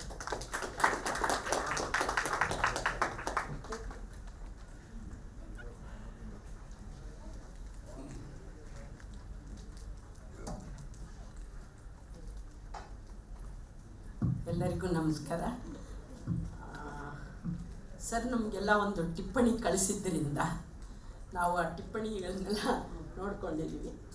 ಅಷ್ಟೇ ಅಲ್ಲದೆ ನಾನು ಸ್ವಲ್ಪ ಟಿಪ್ಪಣಿ ಮಾಡಿಕೊಂಡಿದ್ದೆ, ಟಿಪ್ಪಣಿ ಇಟ್ಕೊಂಡು ಮಾತಾಡೋದ್ರ ಅಗತ್ಯ ಇಲ್ಲ ಅಂತ ನನಗೆ ಅನ್ನಿಸ್ತು. ಯಾಕಂದರೆ 10 ನಿಮಿಷ ಇಟ್ಕೊಂಡಾಗ ಅದು ಮತ್ತೆ ಎಲ್ಲೋ ಹೋಗಬಹುದು ನಾನು, ಯಾಕೆ ಮಾತಾಡ್ತಾ ನಮ್ಮ ಹಿನ್ನೆಲೆ ನಮ್ಮ ಕಾದಂಬರಿಗಳು ಅಂತ ನಾನು ಎಷ್ಟೋ ಸರಿ ಭಾವಿಸ್ಕೊತೀನಿ. ನನ್ನ ಹಿನ್ನೆಲೆ ನಾನು ಅನುಭವಿಸದೇ ಇರೋ ವಿಷಯನ ನಾನು ಬರೆಯೋಕ್ಕೆ ಹೋದಾಗ ಅದು ರೀಡರ್ಸ್ಗೆ ತಲುಪಲ್ಲ ಅಂತ ನಾನು ಭಾವಿಸ್ಕೊಂಡಿರೋಳು ಯಾವಾಗಲೂ ಕೂಡ. ಯಾಕೆ ಅಂದರೆ ನಮ್ಮ ಮತ್ತು ಓದುಗರ ನಡುವೆನೇ ಒಂದು ದೊಡ್ಡ ಸಂಬಂಧ ಇರ್ತದೆ. ವಿಮರ್ಶಕರು ಯಾವ ಥರ ಓದಬೇಕು ಅಂತ ಹೇಳ್ಕೊಡ್ಬಹುದು, ಅಥವಾ ಈಗ ಆ ಥರದ ವಿಮರ್ಶೆ ಬರ್ತಾ ಇಲ್ಲ ಅನ್ನೋದನ್ನು ಎಲ್ಲರೂ ಗುರುತಿಸಿದ್ದಾರೆ. ಯಾವ ಥರ ಓದಬೇಕು, ಯಾಕೆ ಓದಬೇಕಿದು ಅನ್ನುವ ಒಂದು ರೀತಿಯ ವಿಮರ್ಶೆಯನ್ನು ಏನು ಸಾಂಸ್ಕೃತಿಕ ವಲಯವಾಗಲಿ ಅಥವಾ ಅಕಾಡೆಮಿಕ್ ವಲಯವಾಗಲಿ ಸರಿಯಾಗಿ ಕಟ್ಟಿಕೊಡ್ತಿಲ್ಲ. ಅದರ ಭಾಗ ಇನ್ನೊಂದು. ಆದರೆ ನಾವಿವತ್ತು ಏನು ನಾವು ಕಟ್ತಾ ಇದ್ದೀವಲ್ಲ ನಮ್ಮ ಚಿಂತನೆಗಳು, ಅವು ನಮ್ಮ ಹಿನ್ನೆಲೆಯಿಂದ ಹೇಗೆ ಕಟ್ತವೆ ಅನ್ನೋದು. ನಾನು 2 ಸಣ್ಣ ಸಮಸ್ಯೆಗಳನ್ನ ಇಟ್ಕೊಂಡು, ನಾನು ಕುವೆಂಪು 2 ಸಮಸ್ಯೆ ಇಟ್ಕೊಂಡು, ಅದು ಇಲ್ಲಿವರೆಗೂ ಅದು ಜಾಗ ಹರ್ಕೊಂಡು ಇಲ್ಲಿವರೆಗೂ ಹೇಗೆ ನಿಲ್ಲುತ್ತೆ, ಅದು ಯಾವ ಥರ ಅಂತ ಧಾವತಿವರೆಗೂ ಅದು ಕುವೆಂಪು ಮನೆಗಳಲ್ಲಿ ಮದುಮಗಳು ಬರೆದಾಗ ಮತ್ತು ಕಾನೂರು ಸುಬ್ಬಮ್ಮಯ್ಯ ಗಿರ್ತಿ ಬರೆದ 30 ವರ್ಷನೋ 35 ವರ್ಷನೋ ಅಂತರ ಇದೆ. ಕುವೆಂಪು ಬರೆದ ಕಾನೂರು ಸುಬ್ಬಮ್ಮಯ್ಯ ಗಿರ್ತಿ ಓದಿದಾಗ ಆಗುವ ಸ್ಥಿತಿಗೂ ನೀವು ಮಲೆಗಳಲ್ಲಿ ಮಗಳು ಆಗುವ ಸ್ಥಿತಿಗೂ ತುಂಬ ಅಜಗಜಾಂತರ ವ್ಯತ್ಯಾಸಗಳು ಇದೆ. ಮತ್ತು ಅದು ನಮಗೆ ರೀಡಬಿಲಿಟಿಗೆ ಸಿಕ್ಕತ್ತೆ, ಯಾರು ಓದಿದಾಗಲೂ ಕೊಡುತ್ತೆ. ಕುವೆಂಪು ತುಂಬ ಭಿನ್ನವಾಗಿ ಬರೆದಿದ್ದಾರೆ ಅಂತ. ಆದರೂ ಕೂಡ ನನ್ನಂಥ ಸೂಕ್ಷ್ಮಗ್ರಾಹಿ ಕೆಲವ್ರು ಇರ್ತೀವಿ, ಕೆಟ್ಟ ಬುದ್ಧಿ ಏನೋ ಅಂದ್ಕೊಳ್ಳಿ ಅಥವಾ ಇನ್ನೇನೋ ಅಂದ್ಕೊಳ್ಳಿ, ಅಲ್ಲೇನೋ ಒಂದು ಸಣ್ಣದು ಹುಡುಕ್ತಾ ನಮ್ಮ ಎಳೆಗೆ ನಾವು ತಂದು ನಿಲ್ಲಿಸ್ಕೊತೀವಿ. ಅದನ್ನು ನಾನು 2 ನಾಗತ್ತೆ ಮತ್ತು ನಾಗಕ್ಕನ ಪ್ರಸಂಗ, ಅವರಿಬ್ಬರು ಹೋಗ್ತಾ ಇದ್ದಾರೆ. ಕುವೆಂಪು ನಾಗಕ್ಕನ್ನ ಒಂದು ಮದುವೆ ಮಾಡಿಸಬಾರ್ದು ಅನ್ನುವ ಸ್ಥಿತಿಯಲ್ಲಿದ್ದಾರೆ. ಆದರೆ ನಾಗತ್ತೆ ಇದ್ದಾಳಲ್ಲ, ಅವಳಿಗೆ ಬದುಕಿನ ಸಮಸ್ಯೆ ಇದೆ, ಅವಳು ಒಂದು ಕೂಡಿಗೆ ಮಾಡಕ್ಕೆ ಹೊರಡ್ತಾಳೆ. ಅಲ್ಲಿ ಕುವೆಂಪು ಅವರ ಬರವಣಿಗೆ ಹೆಂಗಿದೆ ಅನ್ನೋದನ್ನು ನೀವೆಲ್ಲ ಮತ್ತೆ ಹೋಗಿ ಪೇಜ್ ನಂಬರ್ 61 ಓದಬಹುದು. ಏನು ಬರೀತಾರೆ ಅಂದರೆ, ಈ ಕೀಳು ಸಂಪ್ರದಾಯವ ಸೀರುಡಿಕೆಗೆ ನಾಗಕ್ಕನನ್ನು ತಳ್ಳಿ ಕೊರತಿದ್ದಾಳೆ. ನೋಡಿ, ಅಷ್ಟೊತ್ತಿಗಾಗಲೇ ನಮ್ಮೊಳಗಡೆ 1956 ಇರ್ಬೋದು, ವಿಡೋ ರಿಮ್ಯಾರೇಜ್ ಆ್ಯಕ್ಟ್ ಬಂದಿತ್ತು 1856ಅಲ್ಲಿ. ಮರುಮದುವೆಯ ಅವಕಾಶಗಳು ನಮಗೆ ಬಂದಿತ್ತು. ಆದರೆ ಒಂದು ದಲಿತ ಅಥವಾ ಒಂದು ಮಧ್ಯಮ ಶೂದ್ರ ವರ್ಗದ ಸೀರುಡಿಕೆ ಎನ್ನುವ ಒಂದು ಪ್ರಸಂಗ ಮರುಮದುವೆಯಾಗಿ ಯಾಕೆ ಕುವೆಂಪುಗೆ ನೋಡೋಕ್ಕಾಗಲ್ಲ? ಅದೊಂದು ಕೀಳು ಸಂಪ್ರದಾಯ ಅಂತ ಯಾಕೆ ನೋಡ್ತಾರೆ? ಎಲ್ಲಿ ಅವರು ನಿಲ್ತಾರೆ, ಎಲ್ಲಿ ಯಾವುದ್ರ ಕಡೆ ನಿಲ್ತಾರೆ ಅಂತ ನೆಕ್ಸ್ಟ್ ನಿಮಗೆ ಇನ್ನೊಂದು ಪ್ರಸಂಗ ಹೇಳ್ಬಿಟ್ಟು ನಾನು ಹೇಳ್ತೀನಿ. ಇದು ಒಂದು ಗೌಡರ ಹೆಣ್ಮಕ್ಳು, ಇವರಿಬ್ಬರು ನಾಗತ್ತೆ ಮತ್ತು ನಾಗಕ್ಕ. ಪಿಂಚಲು ಮತ್ತು ಐತು ಇಬ್ಬರು ಹೋಗ್ತಾ ಇರ್ತಾರೆ. ಅವರು ಒಂದು ಪ್ರಸಂಗದ ಹಾದಿಯಲ್ಲಿ ಹೋಗ್ತಿರ್ತಾರೆ. ಅವಳು ಮೀಡಿಯೇಟರ್ ಆಗಬೇಕು ಚಿನ್ನಮ್ಮನ ಇದಕ್ಕೆ, ಅದನ್ನು ಚರ್ಚೆ ಮಾಡೋಕ್ಕೆ ಮುಕುಂದಯ್ಯ ಕರ್ಕೊಂಡು ಹೋಗ್ತಿರ್ತಾರೆ. ಇಬ್ಬರು 2 ಬರುವುಗಳ ನಡುವೆ ನಡ್ಕೊಂಡು ಹೋಗ್ತಿರ್ತಾರೆ. ಅವಳು ಸ್ವಲ್ಪ ಜಾರಬೇಕು, ಅವಳ ಕೈ ಟಚ್ ಆಗುತ್ತೆ. ಅಲ್ಲಿ ನೀವು ಕುವೆಂಪು ಅವರ ಎಕ್ಸ್ಪ್ರೆಷನ್ ಏನು, ಹೀಗೆ ಪಿಂಚಲು ಒಬ್ಬ ಮೇಲುವರ್ಗದ ಮೇಲು ಜಾತಿಯ ಆಧ್ಯಾತ್ಮಿಕವಾದ ಮತ್ತು ಉನ್ನತೀಕರಣ ಮಾಡ್ತಾರೆ ಮುಕುಂದಯ್ಯನ. ಪಿಂಚಲು ಅವನ ಕೇಳಿದ್ದನ್ನು ಕೊಡಲಿಕ್ಕೆ ಸಿದ್ಧಳಾಗಿದ್ದಾಳೆ ಅನ್ನುವಂಥ ಒಂದು ಪ್ರಸಂಗ ನೋಡಿ. ಇದೇ ಮದುವೆ ಆಗಿದ್ದಾಳೆ, ಐತನಿದ್ದಾಳೆ, ಐತನ ಜೊತೆ ತುಂಬ ಚೆನ್ನಾಗಿದ್ದಾಳೆ ಅವಳು, ಮತ್ತು ಅವಳು ಬಯಸ್ತಾಳೆ ಅಂತ ಬರೆಯುವ ಅದೇ ಕುವೆಂಪು ಅವರು ಇಲ್ಲಿ ಗಂಡ ಸತ್ತೋಗಿದ್ದಾನೆ, ರೋಗಿಷ್ಟ ಅವನು ನಾಗಕ್ಕ, ಅವಳಿಗೊಂದು ಮದುವೆ ಆಗಕ್ಕೆ ಅತ್ತೆ ಹೊರಟಿದ್ದಾಳೆ, ಅಲ್ಲಿ ಬರೆಯುವಾಗ ಒಂದು ಕೀಳು ಸಂಬಂಧಕ್ಕೆ ಅವಳನ್ನ ತಳ್ಳಬೇಕು. ಸೊ ಇದು ನಮ್ಮ ಏನು ಆ ಸಂದರ್ಭದಿಂದ ನಾನು ನಮ್ಮ ಘಟಾಶ್ರಯದ ಒಂದು, ಯಾಕೆ ಅಂದರೆ ಕುವೆಂಪು ಅವರು ನಮ್ಮ ಕಾಂಗೂರು ಸುಬ್ಬಮ್ಮ ಹೆಗ್ಗಡತಿಯಲ್ಲಿ ಒಂದು ಏನು ಗರ್ಭಪಾತದ ಸಂದರ್ಭ ತರ್ತಾರೆ. ಅದನ್ನು ನೀವು ಎಷ್ಟು ತೀವ್ರವಾಗಿ ನನ್ನಂಥವಳಿಗೆ ನೋವಾಗುತ್ತೆ ಸುಬ್ಬಮ್ಮನ ನೋಡೋದ್ರಲ್ಲಿ ಅಂದರೆ ತುಂಬ ತೀವ್ರವಾಗಿ ನೋವಾಗುತ್ತೆ. ಆಮೇಲೆ ಘಟಾಶ್ರಾದಕ್ಕೆ ತಂದಾಗ ಅನಂತಮೂರ್ತಿಯವರು ಬರೆಯುತ್ತಾರೆ, ನಿರುಂಬಳವಾಗಿ ಬರೀತಾರೆ. ಅದೊಂದು ಶ್ರೇಷ್ಠ ಕಥೆ. ಯಾರೇ ಬೇಡಿರಲಿ ನನಗೆ ಅದೇ ನಮ್ಮ ಇವ್ರುಗಳಿಗೆಲ್ಲ ಬಂದಾದ್ಮೇಲೆ ಇಲ್ಲಿವರೆಗೂ ಕೂಡ ಗರ್ಭಪಾತದ ವಿಷಯಗಳನ್ನು ನಾವು ಬರಿತಾನೆ ಇದ್ದೀವಿ. ಹೆಣ್ಮಕ್ಳು ಬರಿತಾ ಇದ್ದಾರೆ, ಗಂಡು ಮಕ್ಕಳು ಬರೀತಿದ್ದಾರೆ. ಇಲ್ಲಿ ನಾನು ಹೇಳ್ಬೇಕಂತ ಇರೋದು ಏನಂದರೆ, ಇವತ್ತು ನಾವು ಯಾವ ಜಗತ್ತಲ್ಲಿ ನಿಂತಿದ್ದೀವಿ, ಇವತ್ತು ನಮ್ಮ ಮಹಿಳೆಯರ ಹಕ್ಕುಗಳ ಬಗ್ಗೆ ಎಲ್ಲ ರೀತಿಯ ಗರ್ಭಪಾತದ ಹಕ್ಕಿದೆ, ನಮಗೆ ರಿಮ್ಯಾರೇಜ್ ರೈಟ್ ಇದೆ, ಸಮಾನ ಆಸ್ತಿಯ ಹಕ್ಕಿದೆ, ಎಷ್ಟು ಹಕ್ಕುಗಳು ನಮಗೆ ಬಂದಾಗಿದೆ. ಮತ್ತು ಅಂಥ ಸಂದರ್ಭದಲ್ಲಿ ನಾವು ಮತ್ತೆ ಮತ್ತೆ ಒಂದು ವಿಕ್ಟಿಮ್ ವುಡ್ಗೆ ತಳ್ಳುವ ಕಾದಂಬರಿಯನ್ನು ನೋಡಿದಾಗ ನನಗೆ ನೋವಾಗುತ್ತೆ. ಒಂದು ಹೆಣ್ಣು ಮಗಳು ಒಂದು ಸಾರಿ ರೇಪ್ ಮಾಡಿಸ್ಕೋಬೋದು, 2 ಸಾರಿ ಒಳಗಾಗ್ಬೋದು, 3 ಸಾರಿ ಒಳಗಾಗ್ಬೋದು, 4ನೇ ಸಾರಿನೂ ಅದಕ್ಕೆ ಆಗಿ ತನ್ನ ಜೀವ ತೆರ್ತಾಳೆ ಅನ್ನೋವಾಗ ನಾನನ್ನು ಇವತ್ತು ಇಲ್ಲಿ ನಿಂತ್ಕೊಂಡು ಹೇಗೆ ನೋಡಬೇಕು ನನ್ನದನ್ನು ಅಂತ ನನಗೆ ತುಂಬ ಇದು ಘಾಸಿನೂ ಇದೆ. ಮತ್ತು ಇದನ್ನು ನಾನು ಈಗ ಈ ನಿಲುವಲ್ಲಿ ನಿಂತು ನಾನು ಒಬ್ಬ ಸಂಶೋಧಕಿಯಾಗಿ, ಒಬ್ಬ ವಿಮರ್ಶಕಿಯಾಗಿ, ಒಬ್ಬ ಕಲ್ಚರಲಿಸ್ಟ್ ಆಗಿ, ಒಬ್ಬ ಫೆಮಿನಿಸ್ಟ್ ಆಗಿ, ಒಬ್ಬ ಫೋಕ್ಲರಿಸ್ಟ್ ಆಗಿ ನಾನು ಹೇಗೆ ನೋಡಬೇಕು ಅನ್ನೋದು ನನ್ನ ಪ್ರಶ್ನೆ.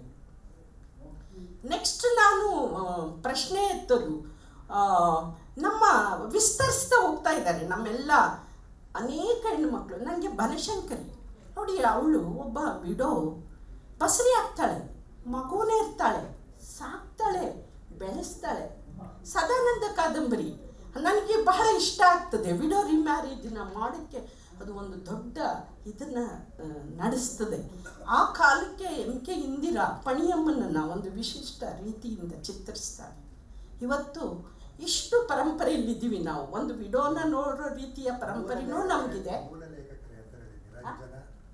ನಿರಂಜನ ಅವರು ಬನಶಂಕರ್ ಇದ್ದರು, ನಿರಂಜನ, ಓಕೆ, ನಿರಂಜನ ಅವರು. ಅಂದರೆ ಇಷ್ಟು ಭಿನ್ನ ಭಿನ್ನ ಓದುಗಳನ್ನು ನಾವು ನವೋದಯದಿಂದ ಇಲ್ಲಿವರೆಗೆ ನಾವು ಮಾಡ್ಕೊಂಬಂದು 21ನೇ ಶತಮಾನದ 2024ರಲ್ಲಿ ನಿಂತು ನಾವು ನಮ್ಮ ಕನ್ನಡದ ಸಾಹಿತ್ಯ ಲೋಕವನ್ನು ಪರಿಭಾವಿಸುವಾಗ ನನಗೆ ತುಂಬ ಆಶಾದಾಯಕವಾದ ಕಥೆಗಾರರು ನನಗೆ ತುಂಬ ಏನು ಮುನಾವರ್ ಯೋಗಿ ಭಟ್ ಅವರದ್ದು ಒಂದು, ನೀವೆಲ್ಲರೂ ಓದಬೇಕಾದ ಒಂದು ಪರ್ಷಿಯನ್ ಕ್ಯಾಟ್, ನೀವು ಆ ಕಥೆನ ಖಂಡಿತ ಓದಬೇಕು. ಆಮೇಲೆ ಅದೇ ಥರ ಈಗ ಪನ್ನಸ್ವಾಮಿನ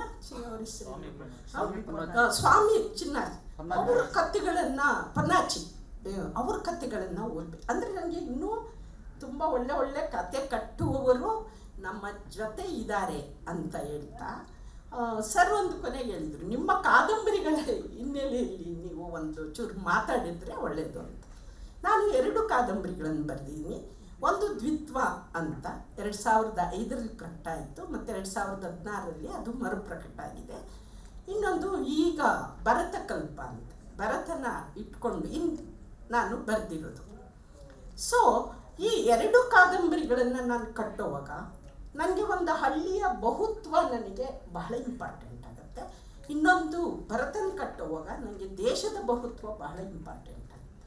ಯಾಕೆ ಇವತ್ತು ಬಹುತ್ವದ ರಾಜಕಾರಣದಲ್ಲಿ ನಾವು ಮಾತಾಡ್ತಿದ್ದೀವಿ ಅಂದರೆ, ನೋಡಿ, ಇನ್ ಬಿಟ್ವೀನ್ ದ ಲೈನ್ಸ್ನ ನಾವು ನೋಡಬೇಕಾಗಿರೋ ಕಾಲದ ಘಟ್ಟದಲ್ಲಿ ನಾವು ನಿಂತು ನಾವೊಂದು ಕಾದಂಬರಿಯನ್ನು ಕಟ್ಟುವುದು ನಮ್ಮ ಎಲ್ಲ ಕಾದಂಬರಿಕಾರರ ಒಂದು ಕರ್ತವ್ಯನೂ ಅಂತ ಹೇಳಿದ್ದೀನಿ, ಒಂದು ರೆಸ್ಪಾನ್ಸಿಬಿಲಿಟಿ.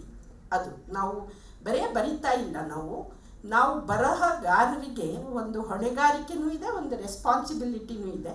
ಅದನ್ನು ಓನ್ ಮಾಡಿದೆ ನಾನು ಬರೆದಿದ್ದನ್ನು ನೀವು ಅಕ್ಸೆಪ್ಟ್ ಮಾಡೋದು ಬಿಡೋದು ಅದು ವಿಮರ್ಶೆ ಮತ್ತು ರೀಡರ್ಸಿಗೆ ಬಿಟ್ಟಿದ್ದ ಕೆಲಸ. ಆದರೆ ಇವರು ಓನ್ ಮಾಡುವಾಗ ನಾವು ಎಲ್ಲಿ ಯಾರು ಯಾವ ಥರದ ಒಂದು ಏನು ಅವ್ರು ಹೇಳಿದ್ರಲ್ಲ ಎಲಿನೇಷನ್ಗೆ ಒಳಗಾಗುವ ರೀತಿ ಇದೆಯಲ್ಲ, ಅದು ಎಲ್ಲ ಕಾಲದ ರಾಮಾಯಣದ ಕಾಲದಿಂದ ಹಿಡಿದು ಇಲ್ಲಿವರೆಗೂ ಇದೆ. ಅದು ಹೊಸದೇನಿಲ್ಲ ಎಲಿನೇಷನ್ಗೆ ಒಳಗಾಗೋದು. ಭರತನೂ ಕೂಡ ಆ ಥರದ ಎಲಿನೇಷನ್ಗೆ ಒಳಗಾದ ವ್ಯಕ್ತಿಯಾಗಿ ನಾನು ಆ ಕಾದಂಬರಿಯನ್ನು ನೋಡ್ತಾ ಅದರ ಸುತ್ತಮುತ್ತ ನಮ್ಮ ಭಾರತದ ಬಹು ಸಂಸ್ಕೃತಿಗಳ ಒಂದು ಇನ್ಕ್ಲೂಸಿವ್ನೆಸ್ ಹೇಗಿದೆ ಇರಬೇಕು ಅನ್ನುವ ನೆಲೆಯಲ್ಲಿ ನಾನು ಭರತ ಕಲ್ಪವನ್ನು ನಾನು ಕಟ್ಟಿದ್ದು. ಇನ್ನೊಂದು ಆ ಕಾಲಕ್ಕೆ ಏನು ದ್ವಿತ್ವ ಬರೆಯುವಾಗ ದ್ವಿತ್ವ ಒಂದು ಹಳ್ಳಿಯ ಒಂದು ಬಹುತ್ವದ ನೆಲೆಯಲ್ಲಿ ಒಂದು ಜಾತಿ ರಾಜಕಾರಣ, ವರ್ಗ ರಾಜಕಾರಣ, ಅಧಿಕಾರದ ರಾಜಕಾರಣ ಮತ್ತು ಪಿತೃಪ್ರಧಾನತೆಯ ರಾಜಕಾರಣ, ಇದರಲ್ಲೂ ಅದು ಬರುತ್ತೆ. ಭರತಕಲ್ಪದಲ್ಲೂ ಈ ಕಾಂಟೆಕ್ಸ್ಟ್ಗಳು ಇವು ಹೇಗೆ ನಮ್ಮನ್ನು ಇಲ್ಲಿವರೆಗೂ ಕೂಡ ಕೆಲಸ ಮಾಡ್ತವೆ. ಪಿತೃಪ್ರಧಾನತೆ ನಮ್ಮ ಜೊತೆ ಮತ್ತು ವರ್ಗ ಮತ್ತು ಜಾತಿ ಈ ಮೂರೂ ಕೂಡ ಹೇಗೆ ನಮ್ಮನ್ನು ಅಸಹಾಯಕರನ್ನಾಗಿ ಮಾಡ್ತದೆ.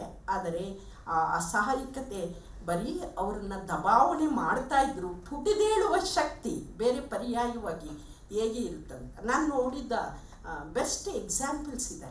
ಹೆಚ್ಚು ಶೋಷಿತರಾದರೂ ತುಂಬ ಪುಟಿದೆದ್ದ ಎಕ್ಸಾಂಪಲ್ಸ್ ನನಗೆ ಗೊತ್ತಿದೆ. ಶೋಷಣೆಗೆ ಒಳಗಾಗಿ ಸತ್ತೋದವರು ನನಗೆ ಬಹಳ ಕಡಿಮೆ ಕಾಣಿಸಿರೋದು. ನನಗೆ ಶೋಷಣೆಗೆ ಒಳಗಾಗಿ ಪುಟ್ಟಿದೆದ್ದು ತುಂಬ ಎತ್ತರಕ್ಕೆ ಬೆಳೆದ ವ್ಯಕ್ತಿಗಳು ಮತ್ತು ನ್ಯಾಯವನ್ನು ಕೇಳಿದ ವ್ಯಕ್ತಿಗಳು ನನಗೆ ತುಂಬ ಪರಿಚಯ ಇದ್ದಾರೆ. ನೋಡಿ, ನಾನೊಂದು ಕುಂಚಿಕೊರವ್ರ ಹತ್ರ ಕೆಲಸ ಮಾಡ್ತಾಯಿದ್ದೆ. ಅವರು ಒಂದು ಹಂದಿ ಸಾಕುವ ಸಣ್ಣ ಸಮುದಾಯದವರು. ಆ ಸಮುದಾಯದವರಲ್ಲಿ ಹೆಣ್ಣು ಮಕ್ಕಳು ಒಬ್ಬಳು ಮದುವೆ ಆದ್ಲಂದರೆ ಬಿಡ್ತಾಳಲ್ಲ, ಅವಳು ಬಿಡೋ ಕ್ರಮ ಇದೆ. ಅವಳು ಬೇರೆಯವ್ರನ್ನ ಸೀರುಡಿಕೆ ಮಾಡ್ಕೋಬೋದು. ಮಾಡ್ಕಿಂತ ಮುಂಚೆ ಇಡೀ ಸಮುದಾಯ ಅವಳನ್ನ ಹರಾಜಿಗೆ ಹಾಕತ್ತೆ. ಹರಾಜಿಗೆ ಹಾಕಿ ಅವಳಿಂದ ಒಂದಿಷ್ಟು ದುಡ್ಡು ಬರುತ್ತಲ್ಲ, ಅದನ್ನು ಮೂಲ ಗಂಡನಿಗೆ ಕೊಡ್ತಾಳೆ. ಆಮೇಲೆ ಅವಳು ಬಿಡುಗಡೆ ಆಗ್ತಾಳೆ. ಅವನು ಹರಾಜಲ್ಲಿ ಕರೆದವನನ್ನ ಹೊಸ್ತವಳು. ಆಮೇಲೆ ಇಂಥ ಸಂಸ್ಕೃತಿಗಳು ನಮ್ಮಲ್ಲಿವೆ. ಆದರೆ ಇವತ್ತು ಅವ್ರು ಅಲ್ಲೇ ಇದ್ದಾರಾ? ಆ ಕುಂಚಿಕರೂರು ಅದೇ ಸಂಪ್ರದಾಯನ ಉಳಿಸ್ಕೊಂಡಿದ್ದಾರ? ಪ್ರತಿಭಟಿಸಿದ್ದಾರೆ, ಹೋಗ್ಲಾಡ್ಸ್ಕೊಂಡಿದ್ದಾರೆ, ಅದನ್ನು ಇಲ್ಲದೆ ಮಾಡ್ಕೊಂಡಿದ್ದಾರೆ. ಅದಕ್ಕೆ ಆ ಹೆಣ್ಣುಮಕ್ಕಳು ಕೆಲಸ ಮಾಡ್ಕೊಂಡಿದ್ದಾರೆ. ಅಂದರೆ ಅಷ್ಟರ ಮಟ್ಟಿಗೆ ಸಮಾಜದ ಬದಲಾವಣೆಗಳನ್ನು ಆಯಾ ಸಮುದಾಯದ ಒಳಗಡೆನೂ ಕೂಡ ಹೆಣ್ಮಕ್ಳು ಮಾಡ್ಕೋತಾ ಇದ್ದಾರೆ ಅನ್ನೋವಾಗ ನಾನು ಅದನ್ನು ಇವತ್ತಿಗೂ ಕೂಡ ಒಂದು ವಿಕ್ಟಿಮುಡ್ಡಾಗಿ ಬರೆಯೋಕ್ಕಾಗತ್ತಾ? ಒಬ್ಬ ಹೆಣ್ಮಗಳನ್ನ ಒಂದು ಹರಾಜಿಗೆ ಹಾಕಿದ್ದ ವಿಕ್ಟಿಮುಡ್ಡಾಗಿ ನಾನು ಬರೆಯೋಕ್ಕಾಗತ್ತಾ? ಇದು ನನ್ನ ಮೇಜರ್ ಸವಾಲು ಇವತ್ತು. ಸೊ ಹಾಗಾಗಿ ಬರೆಯೋಕ್ಕಾಗಲ್ಲ, ನನ್ನಂಥವ್ರಿಗೆ ಬರೆಯೋಕ್ಕಾಗಲ್ಲ. ಬರೆದವ್ರನ್ನೂ ನಾವು ಬಹಳ ಕ್ರಿಟಿಕಲ್ಲಾಗಿ ನೋಡಬೇಕಾಗತ್ತೆ ಅನ್ನೋದು ನನ್ನ ಅಭಿಪ್ರಾಯ. ನನಗೆ ಕೊಟ್ಟ 10 ನಿಮಿಷ ಮುಗೀತು.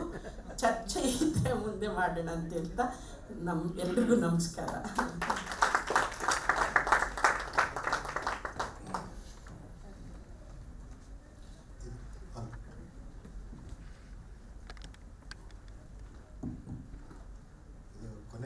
ಕೊನೆ 10 ನಿಮಿಷ ಸಂವಾದ ಅಂತ ನಾವು ಅಂದ್ಕೊಂಡಿದ್ವಿ. 5 ನಿಮಿಷ ಇದೆ. ಅಲ್ಲ, 11:55 ಅಲ್ವಾ? 11:45 ಒಂದು ನಿಮಿಷ ಸರ್. ತಾವು 4 ಜನರು ಕಾದಂಬರಿಕಾರರ ಕಾರಣ ನನ್ನೊಂದು ಡಿಫ್ರೆಂಟ್ ಇದು ಇದೆ. ಸಾರಾ ಅಬೂಬಕ್ಕರ್ ಅವರ ಕಾದಂಬರಿ ಕೇನ್ ಸಾಹಿತ್ಯ ಅಕಾಡೆಮಿಯ ಸಮಕಾಲೀನ ಭಾರತ ಸಾಹಿತ್ಯಕ್ಕೆ ಅನುವಾದ ಮಾಡಿ ಕಳಿಸಿದ್ದೆ. ಅದು ಸಂಪಾದಕರು ಕೂಡ ಶಾನಿ, ಅವರು ಕೂಡ ನಾವೆಲಿಸ್ಟ್ ಆ್ಯಂಡ್ ಸ್ಟೋರಿ ರೈಟರ್. ಅವರು ಏಟರ್ದು ಏನು ಬರೋದಂದರೆ ಕನ್ನಡದ ಒಂದು ನೀಳುಗತೆಯನ್ನು ನಿಮಗೆ ಕೊಡ್ತಾ ಇದ್ದೀನಿ ಈ ಸಲ.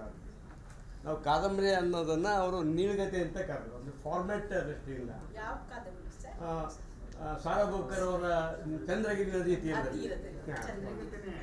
ಆಮೇಲೆ ಒಂದು ನಾವೆಲ್ ರೂಪದರ್ಶಿ, ಬಹುಶಃ ರೂಪದರ್ಶಿ, ಅದನ್ನು ಒಂದು ಪತ್ರಿಕಾ ರಿಪೋರ್ಟ್ ನೋಡಿಕೊಂಡು ಒಂದು ಕತೆ ಬರಿಬೇಕಂತ ಹೊರಟವರು, ಒಂದು ಸಣ್ಣ ಕತೆ ಬರಿಬೇಕಂದವರು ಬೃಹತ್ ಕಾದಂಬರಿ ಆಗ್ತದೆ. ಇಂಥ ವಿಷಯಗಳು ಕಂಟೆಂಟನ್ನು ಟ್ರೀಟ್ಮೆಂಟ್ ಮಾಡುವಾಗ ನಿಮಗೇನಾದರೂ ಕಾಡಿದೆಯಾ? ಈ ಥರದ ಕಂಟೆಂಟ್ ಏನಿದೆ ಅಂದರೆ ಕಥೆಯಾಗಿ ಬರಿಬೇಕಂತ ಹೊರಟವರು ಅದು ಕಾದಂಬರಿಯಾಗಿ ಬೃಹತ್ ಕಾದಂಬರಿ ರೂಪ ತಗೋತಾರೆ. ಅಯ್ಯರು ಮತ್ತು ಇವ್ರು ಏನಪ್ಪ ಅಂದ್ರೆ ಸಾರಾಬೋಕರ್ ಅವರು ಕಾದಂಬರಿ ಅಂತ ಬರೆದಿದ್ದಾರೆ, ಅದಕ್ಕೆ ನೀಳುಗತೆ ಅಂತ ಅವ್ರು ಕಂಟೆಂಟ್ ಮಾಡ್ತಾರೆ.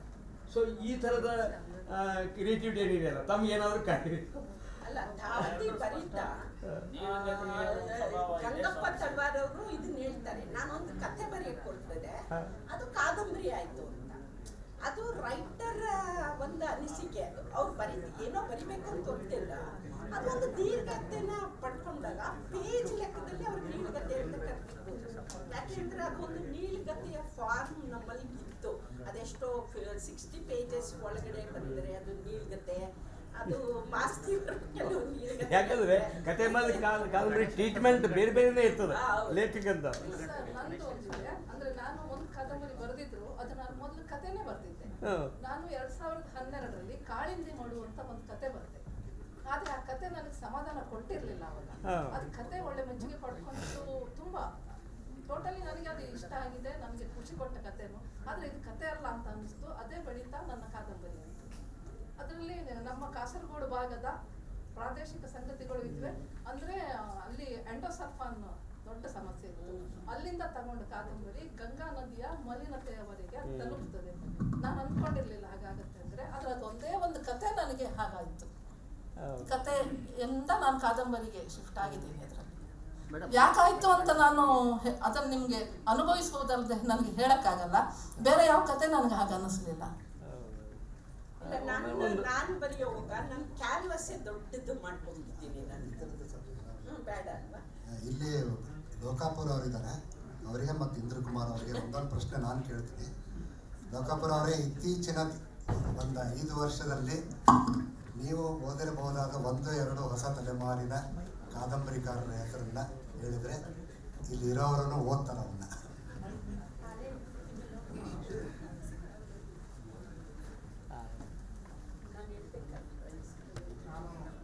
ಪ್ರೀತಿಯಿಂದ ಹೊಸ ಹುಡುಗರನ್ನು ಓದ್ತಿದ್ದರಿಂದ ಬಂಪರು ಓದಾಗಿದೆ. ನಿನ್ನೆ ಅದಕ್ಕೆ ಪ್ರಶಸ್ತಿ ಕೂಡ ಪ್ರಶಸ್ತಿ ಬಂದತೆ ಅಂತಲ್ಲ, ಅದು ಒಳ್ಳೆ ಕಾದಂಬರಿ. ಕಥೆಗಾರರಲ್ಲಿ ಮತ್ತು ಪೊನ್ನಾಚಿ ಅವ್ರ ಬಗ್ಗೆ ಸುನಂದ ಮೊಯ್ತಿ ಅವರು ಮಾಡ್ತಾ ಇದ್ದಾರೆ. ಹೊಸ ಹುಡುಗರು ಭಾಳ ಬೇರೆ ಜಗತ್ತು. ನಾನು ನಿನ್ನೆ ಮಾತಾಡ್ತಾ ಇದ್ದೆ ಅವ್ರ ಜೊತೆಗೆ. ನಾವು ಕೇಶವ ಮಳಿಗೆಯವರು, ನಾವು ಕಥೆಗಾರರ ಜಗತ್ತಿತ್ತಲ್ಲ, ನಾವು ಕಂಡ ಜಗತ್ತು ಬೇರೆ, ಈ ಹೊಸ ಹುಡುಗರಿಗೆ ಸಿಗುವ ಜಗತ್ತು ಬೇರೆ. ಹೀಗಾಗಿ ಅವ್ರ ಜೊತೆ ನಾವು ಹಳೆಯದನ್ನೇ ಮಾತಾಡ್ತಾ ಇದ್ವಿ. ಹಾಗಾಗಿ ಕಾದಂಬರಿಗಳಲ್ಲಿ ಒಂದು ಬಹಳ ದೊಡ್ಡ ದೊಡ್ಡ ಪ್ರಯೋಗಗಳನ್ನು ಮಾಡ್ತಿದ್ದಾರೆ. ಆದರೆ ಅದು ಅಂತಿಮವಾಗಿ ಒಂದು ಕ್ಲಾಸಿಕ್ಕಾಗಿ ಬರ್ತಾ ಇದೆಯಾ ಅನ್ನೋದ್ರ ಬಗ್ಗೆ ತಪ್ಪುಕೋಬೇಡಿ. ನಿಮ್ಮ ಪಕ್ಕಿಹಳ್ಳದ ಭಾಳ ಅತ್ಯುತ್ತಮ ಕಾದಂಬರಿಯನ್ನೇ ಕೂಡ ನಾನು ಓದಿದ್ದೀನಿ. ಆದರೆ ಒಂದು ಕ್ಲಾಸಿಕ್ಕಾಗಿ ಬರ್ತಾ ಇದೆಯಾ, ಕ್ಲಾಸಿಕ್ಕಾಗಿ ಅವ್ರು ಬರಿತಾ ಇದ್ದಾರಾ ಅಂತ ಅನ್ನೋದ್ರ ಬಗ್ಗೆ ನಾನು ಡೌಟ್ ಇದೆ ನಿಮಗೆ ಸರ್. ಕ್ಲಾಸಿಕ್ ಮಾಡೋರು ಯಾರು ಅನ್ನೋದು ನನ್ನ ಪ್ರಶ್ನೆ. ಸರ್ ಒಂದು ಅಲ್ಲ, ಕ್ಲಾಸಿಕ್ ಅಲ್ಲ, ಕ್ಲಾಸಿಕ್ ಅನ್ನೋ ಪ್ರಕಾರನೇ ಒಂದು ಲಿಮಿಟೇಷನ್ ಅಂತ ನಾನು ಲಿಮಿಟೇಷನ್. ಸರ್ ಇದಕ್ಕೊಂದು ಉತ್ತರ ಕೊಡ್ತೀನಿ. ಅಲ್ಲ, ಯಾವ ಅಂದರೆ ಕ್ಲಾಸಿಕ್ ಅಂದರೆ ಏನು? ಕ್ಲಾಸಿಕ್ನ ನಿರ್ಧರಿಸುವುದು ಸಮಯ. ಅಂದರೆ ಮನೆಗಳಲ್ಲಿ ಮದುಮಗಳು ಬಂದಾಗ ಅವತ್ತು ಅದರ ಮೇಲೆ ಒಳ್ಳೆಯ ವಿಮರ್ಶೆಗಳು ಬಂದಿರಲಿಲ್ಲ. ಅವತ್ತು ಅದನ್ನು ಅಷ್ಟು ದೊಡ್ಡದಾಗಿ ಸ್ವೀಕರಿಸಲಿಲ್ಲ. ಆದರೆ ಅದು ಟೈಮ್ ಟೆಸ್ಟ್ನಲ್ಲಿ ಗೆಲ್ತು. ಯಾವುದು ಟೈಮ್ ಟೆಸ್ಟ್ನಲ್ಲಿ ಗೆಲ್ತೋ ಅದು ಕ್ಲಾಸಿಕ್ಕು. ಇವತ್ತು ಶಿಕಾರಿ 1979ರಲ್ಲಿ ಬರೆದಿದ್ದವರು 45 ವರ್ಷ ಆದಮೇಲೆ ನಾನು ಅದನ್ನು ಜ್ಞಾಪಿಸ್ಕೊಂಡೆ ಇವತ್ತು. ಅಂದರೆ ಈ ನನ್ನ ಕಾದಂಬರಿಯನ್ನು ಇಂದು 2069ರ ಸಭೆಯಲ್ಲಿ ಯಾರು ಜ್ಞಾಪಿಸ್ಕೊಂಡ್ರೆ ಅದು ಉಳಿಯುತ್ತೆ. ಅದು ಕ್ಲಾಸಿಕ್ಕು. ಅಂದರೆ ಕ್ಲಾಸಿಕ್ನ ನಿರ್ಧಾರ ಮಾಡೋದು ಯಾರೂ ಅಲ್ಲ, ಸಮಯ ಮಾತ್ರ. ಈಗ ಎತ್ತರ ಕಾದಂಬರಿ ಬಗ್ಗೆ ಮಾತಾಡ್ತೀವಿ. ಹಾಂ ಈಗ ಹೊಸದಾಗಿ ನೀವು ಕಾದಂಬರಿಯನ್ನ ಬಹಳ ಸೀರಿಯಸ್ ಆಗಿ ತಗೊಂಡು ಬರಿತಾ ಇರೋದ್ರಲ್ಲಿ ನೀವು ಹೊರಗಡೆ ಒಂದು ಸಾಹಿತ್ಯ ಸನ್ನಿವೇಶ ಇದೆ, ಬಹಳ ಪೋಲರೈಸ್ಡ್ ಇದೆ, ಧ್ರುವೀಕರಣಕ್ಕೆ ಒಳಗಾಗಿದೆ. ಸೊ ನೀವು ವಸ್ತು ಆಯ್ಕೆ ಮಾಡ್ಕೋಬೇಕಾದ್ರೆ ನೀವು ಒತ್ತಡಕ್ಕೆ ಒಳಗಾಗ್ತೀರಾ ಅಥವಾ ನಾನು ಸಹಜವಾಗಿ ನನಗೇನು ಅನಿಸುತ್ತೋ ಅದನ್ನು ಬರೀತೀನಿ, ಹೊರಗಡೆ ವಿಮರ್ಶೆ ಅವಶ್ಯಕತೆ ನನಗಿಲ್ಲ ಅಂತ. ನಾನು ವಸ್ತು ಅಂತಂದರೆ 365 ಡೇಸು ಬರಿತೀನಿ ಸರ್. ಅಂದರೆ ನಾನು ಕತೆ ಬರೆಯಲ್ಲ, ಕಾದಂಬರಿ ಬರೆಯಲ್ಲ, ಕತೆ ಕಾದಂಬರಿ ಕವನ ಏನು ಬರೆಯಲ್ಲ. ಪ್ರಕಾರ ರಹಿತವಾಗಿ ಸೃಜನಶೀಲವಾದ ಔಟ್ಪುಟ್ಟನ್ನು ದಾಖಲಿಸ್ತಾ ಹೋಗ್ತೀನಿ. ಓವರ್ ದ ಟೈಮ್ ಅದು ಯಾವುದು ಕತೆ ಆಗ್ತದೆ, ಯಾವುದಕ್ಕೆ ನೆರೇಟಿವ್ ಇರುತ್ತೋ ಅದು ಕತೆ ಆಗುತ್ತೆ, ಯಾವುದಕ್ಕೆ ಒಂದು ವ್ಯಾಪ್ತಿ ಇರುತ್ತೋ ಅದು ಕಾದಂಬರಿಯಾಗಿ ಬೆಳೆಯುತ್ತೆ. ಸೊ ಈ ಥರ ಹೋಗುತ್ತೆ ಸರ್. ಅಂದರೆ ನಾನು ಪ್ರಾರಂಭದಲ್ಲಿ ನಾನು ಪಾತ್ರಗಳಿಗೆ ಜಾಸ್ತಿ ಪ್ರಾಮಿನೆನ್ಸ್ ಕೊಡ್ತಾ ಇದ್ದೆ. ಪಾತ್ರ ಬೆಳೆದರೆ ಅದು ಕಾದಂಬರಿ ಕತೆ ಆಗ್ತಾಯಿತ್ತು. ಬಟ್ ಇವಾಗ ಅದನ್ನು ಬಿಟ್ಬಿಟ್ಟು ಈಗ ಲೋಕಗಳನ್ನು ಸೃಷ್ಟಿ ಮಾಡೋ ಕಡೆ ಆಸಕ್ತಿ ಇದೆ ಸರ್. ಯಾಕೆಂತಂದರೆ ಹೇಳೋದೆಲ್ಲ ಹೇಳ್ಬಿಟ್ಮೇಲೆ ನಮಗೆ ಏನು ಉಳಿದಿಲ್ಲ, ಏನು ನಾವು ಕಥನವನ್ನೇ ನೆಚ್ಕೋಬೇಕಾಗಿದೆ, ಕತೆ ಎಲ್ಲ ಹೇಳ್ಬಿಟ್ಟಿದ್ದಾರೆ. ಸೊ ಹಾಗಾಗಿ ಲೋಕಗಳನ್ನು ಅಂದರೆ ಸೆಟ್ಟಿಂಗ್ಸ್ ಅದು ನಮ್ಮ ಕನ್ನಡ ಸಾಹಿತ್ಯದಲ್ಲಿ ಭಾಳ ಕಡಿಮೆ ಇದೆ. ಅಂದರೆ ಏನಂದರೆ ಇವತ್ತು ಗುಡ್ಡಗಾಡಿನಿಂದ ಬರುವಂಥ ಪಾತ್ರ ತಗೊಳ್ಳೋಂಥ ನಿರ್ಧಾರಗಳು, ಸಮುದ್ರ ತೀರದಲ್ಲಿ ಮೀನುಗಾರ ಮನೆಯಲ್ಲಿ ಇರೋಂಥ ನಿರ್ಧಾರಗಳು, ಮೆಜೆಸ್ಟಿಕ್ನಲ್ಲಿ ಬಾಳೆಹಣ್ಣು ಮಾರ್ತಾರಲ್ಲ ಆ ಪಾತ್ರಗಳು ಭಾಳ ಚೇಂಜ್ ಇರುತ್ತೆ. ಸೊ ಸೆಟ್ಟಿಂಗಿಗೆ ನಾವು ಅಷ್ಟು ಪ್ರಾಮಿನೆನ್ಸ್ ಕೊಟ್ಟಿಲ್ಲ. ಈಗ ನಾನು ಜಸ್ಟ್ ಪಾರ್ಟ್ ಆಫ್ ನರೇಷನ್ ಬರುತ್ತೆ ಬಿಟ್ಟರೆ, ಹಾಗಾಗಿ ನಾನು ಆ ಲೋಕಗಳನ್ನು ಸೃಷ್ಟಿಸೋ ಕಡೆ ಹೆಚ್ಚು ಗಮನ ಕೊಡ್ತೀನಿ. ಸೊ ಡೈಲಿ ಬರೆಯೋದ್ರಿಂದ, ಟಿಪ್ಪಣಿ ಮಾಡೋದ್ರಿಂದ ಅವು ಬೆಳೆಯುತ್ತೆ ಸರ್. ಒಂದು ಸರ್ ಇದು ಒಂದೇ ಒಂದು 50ಕ್ಕೆ ಮುಗಿಬೇಕು. ಇಲ್ಲ, ಒಂದು ನಿಮಿಷ ಅವ್ರು ಮಾತಾಡಿದ ಒಬ್ಬ ಇವರು ದತ್ತಾತ್ರೇಯ ಅವರು ಹೇಳ್ತಾ ಇದ್ರು, ತುಂಬ ಕಾನ್ಶಿಯಸ್ ಆಗಿ ನಾನು ಕಾದಂಬರಿ ಬರಲಿಕ್ಕಾಗುತ್ತೆ, ಒಂದು ಕತೆ ಬರಲಿಕ್ಕಾಗುತ್ತೆ ಅಂತ ನಾನು ಅಂದ್ಕೊಂಡಿಲ್ಲ. ಕಾನ್ಶಿಯಸ್ ಆಗಿ ಬರೆದ ಕಾದಂಬರಿಗಳು ಭಾರತೀಪುರ ಈ ಥರದ ಒಬ್ಬ ಲೇಖಕ ತನ್ನನ್ನು ತಾನು ಒಳಗೊಳ್ಳೋದಿದೆಯಲ್ಲ, ಒಂದು ಪಾತ್ರ ನಮ್ಮನ್ನು ಮೀರಿ ಆಚೆ ಹೋಗೋದಿದೆಯಲ್ಲ, ಅದು ಒಂದು ರೀತಿಯ ಸಂಭ್ರಮ ಲೇಖಕರು ಅಂತ ನಾನು ಅಂದ್ಕೊಂಡಿದ್ದೆ.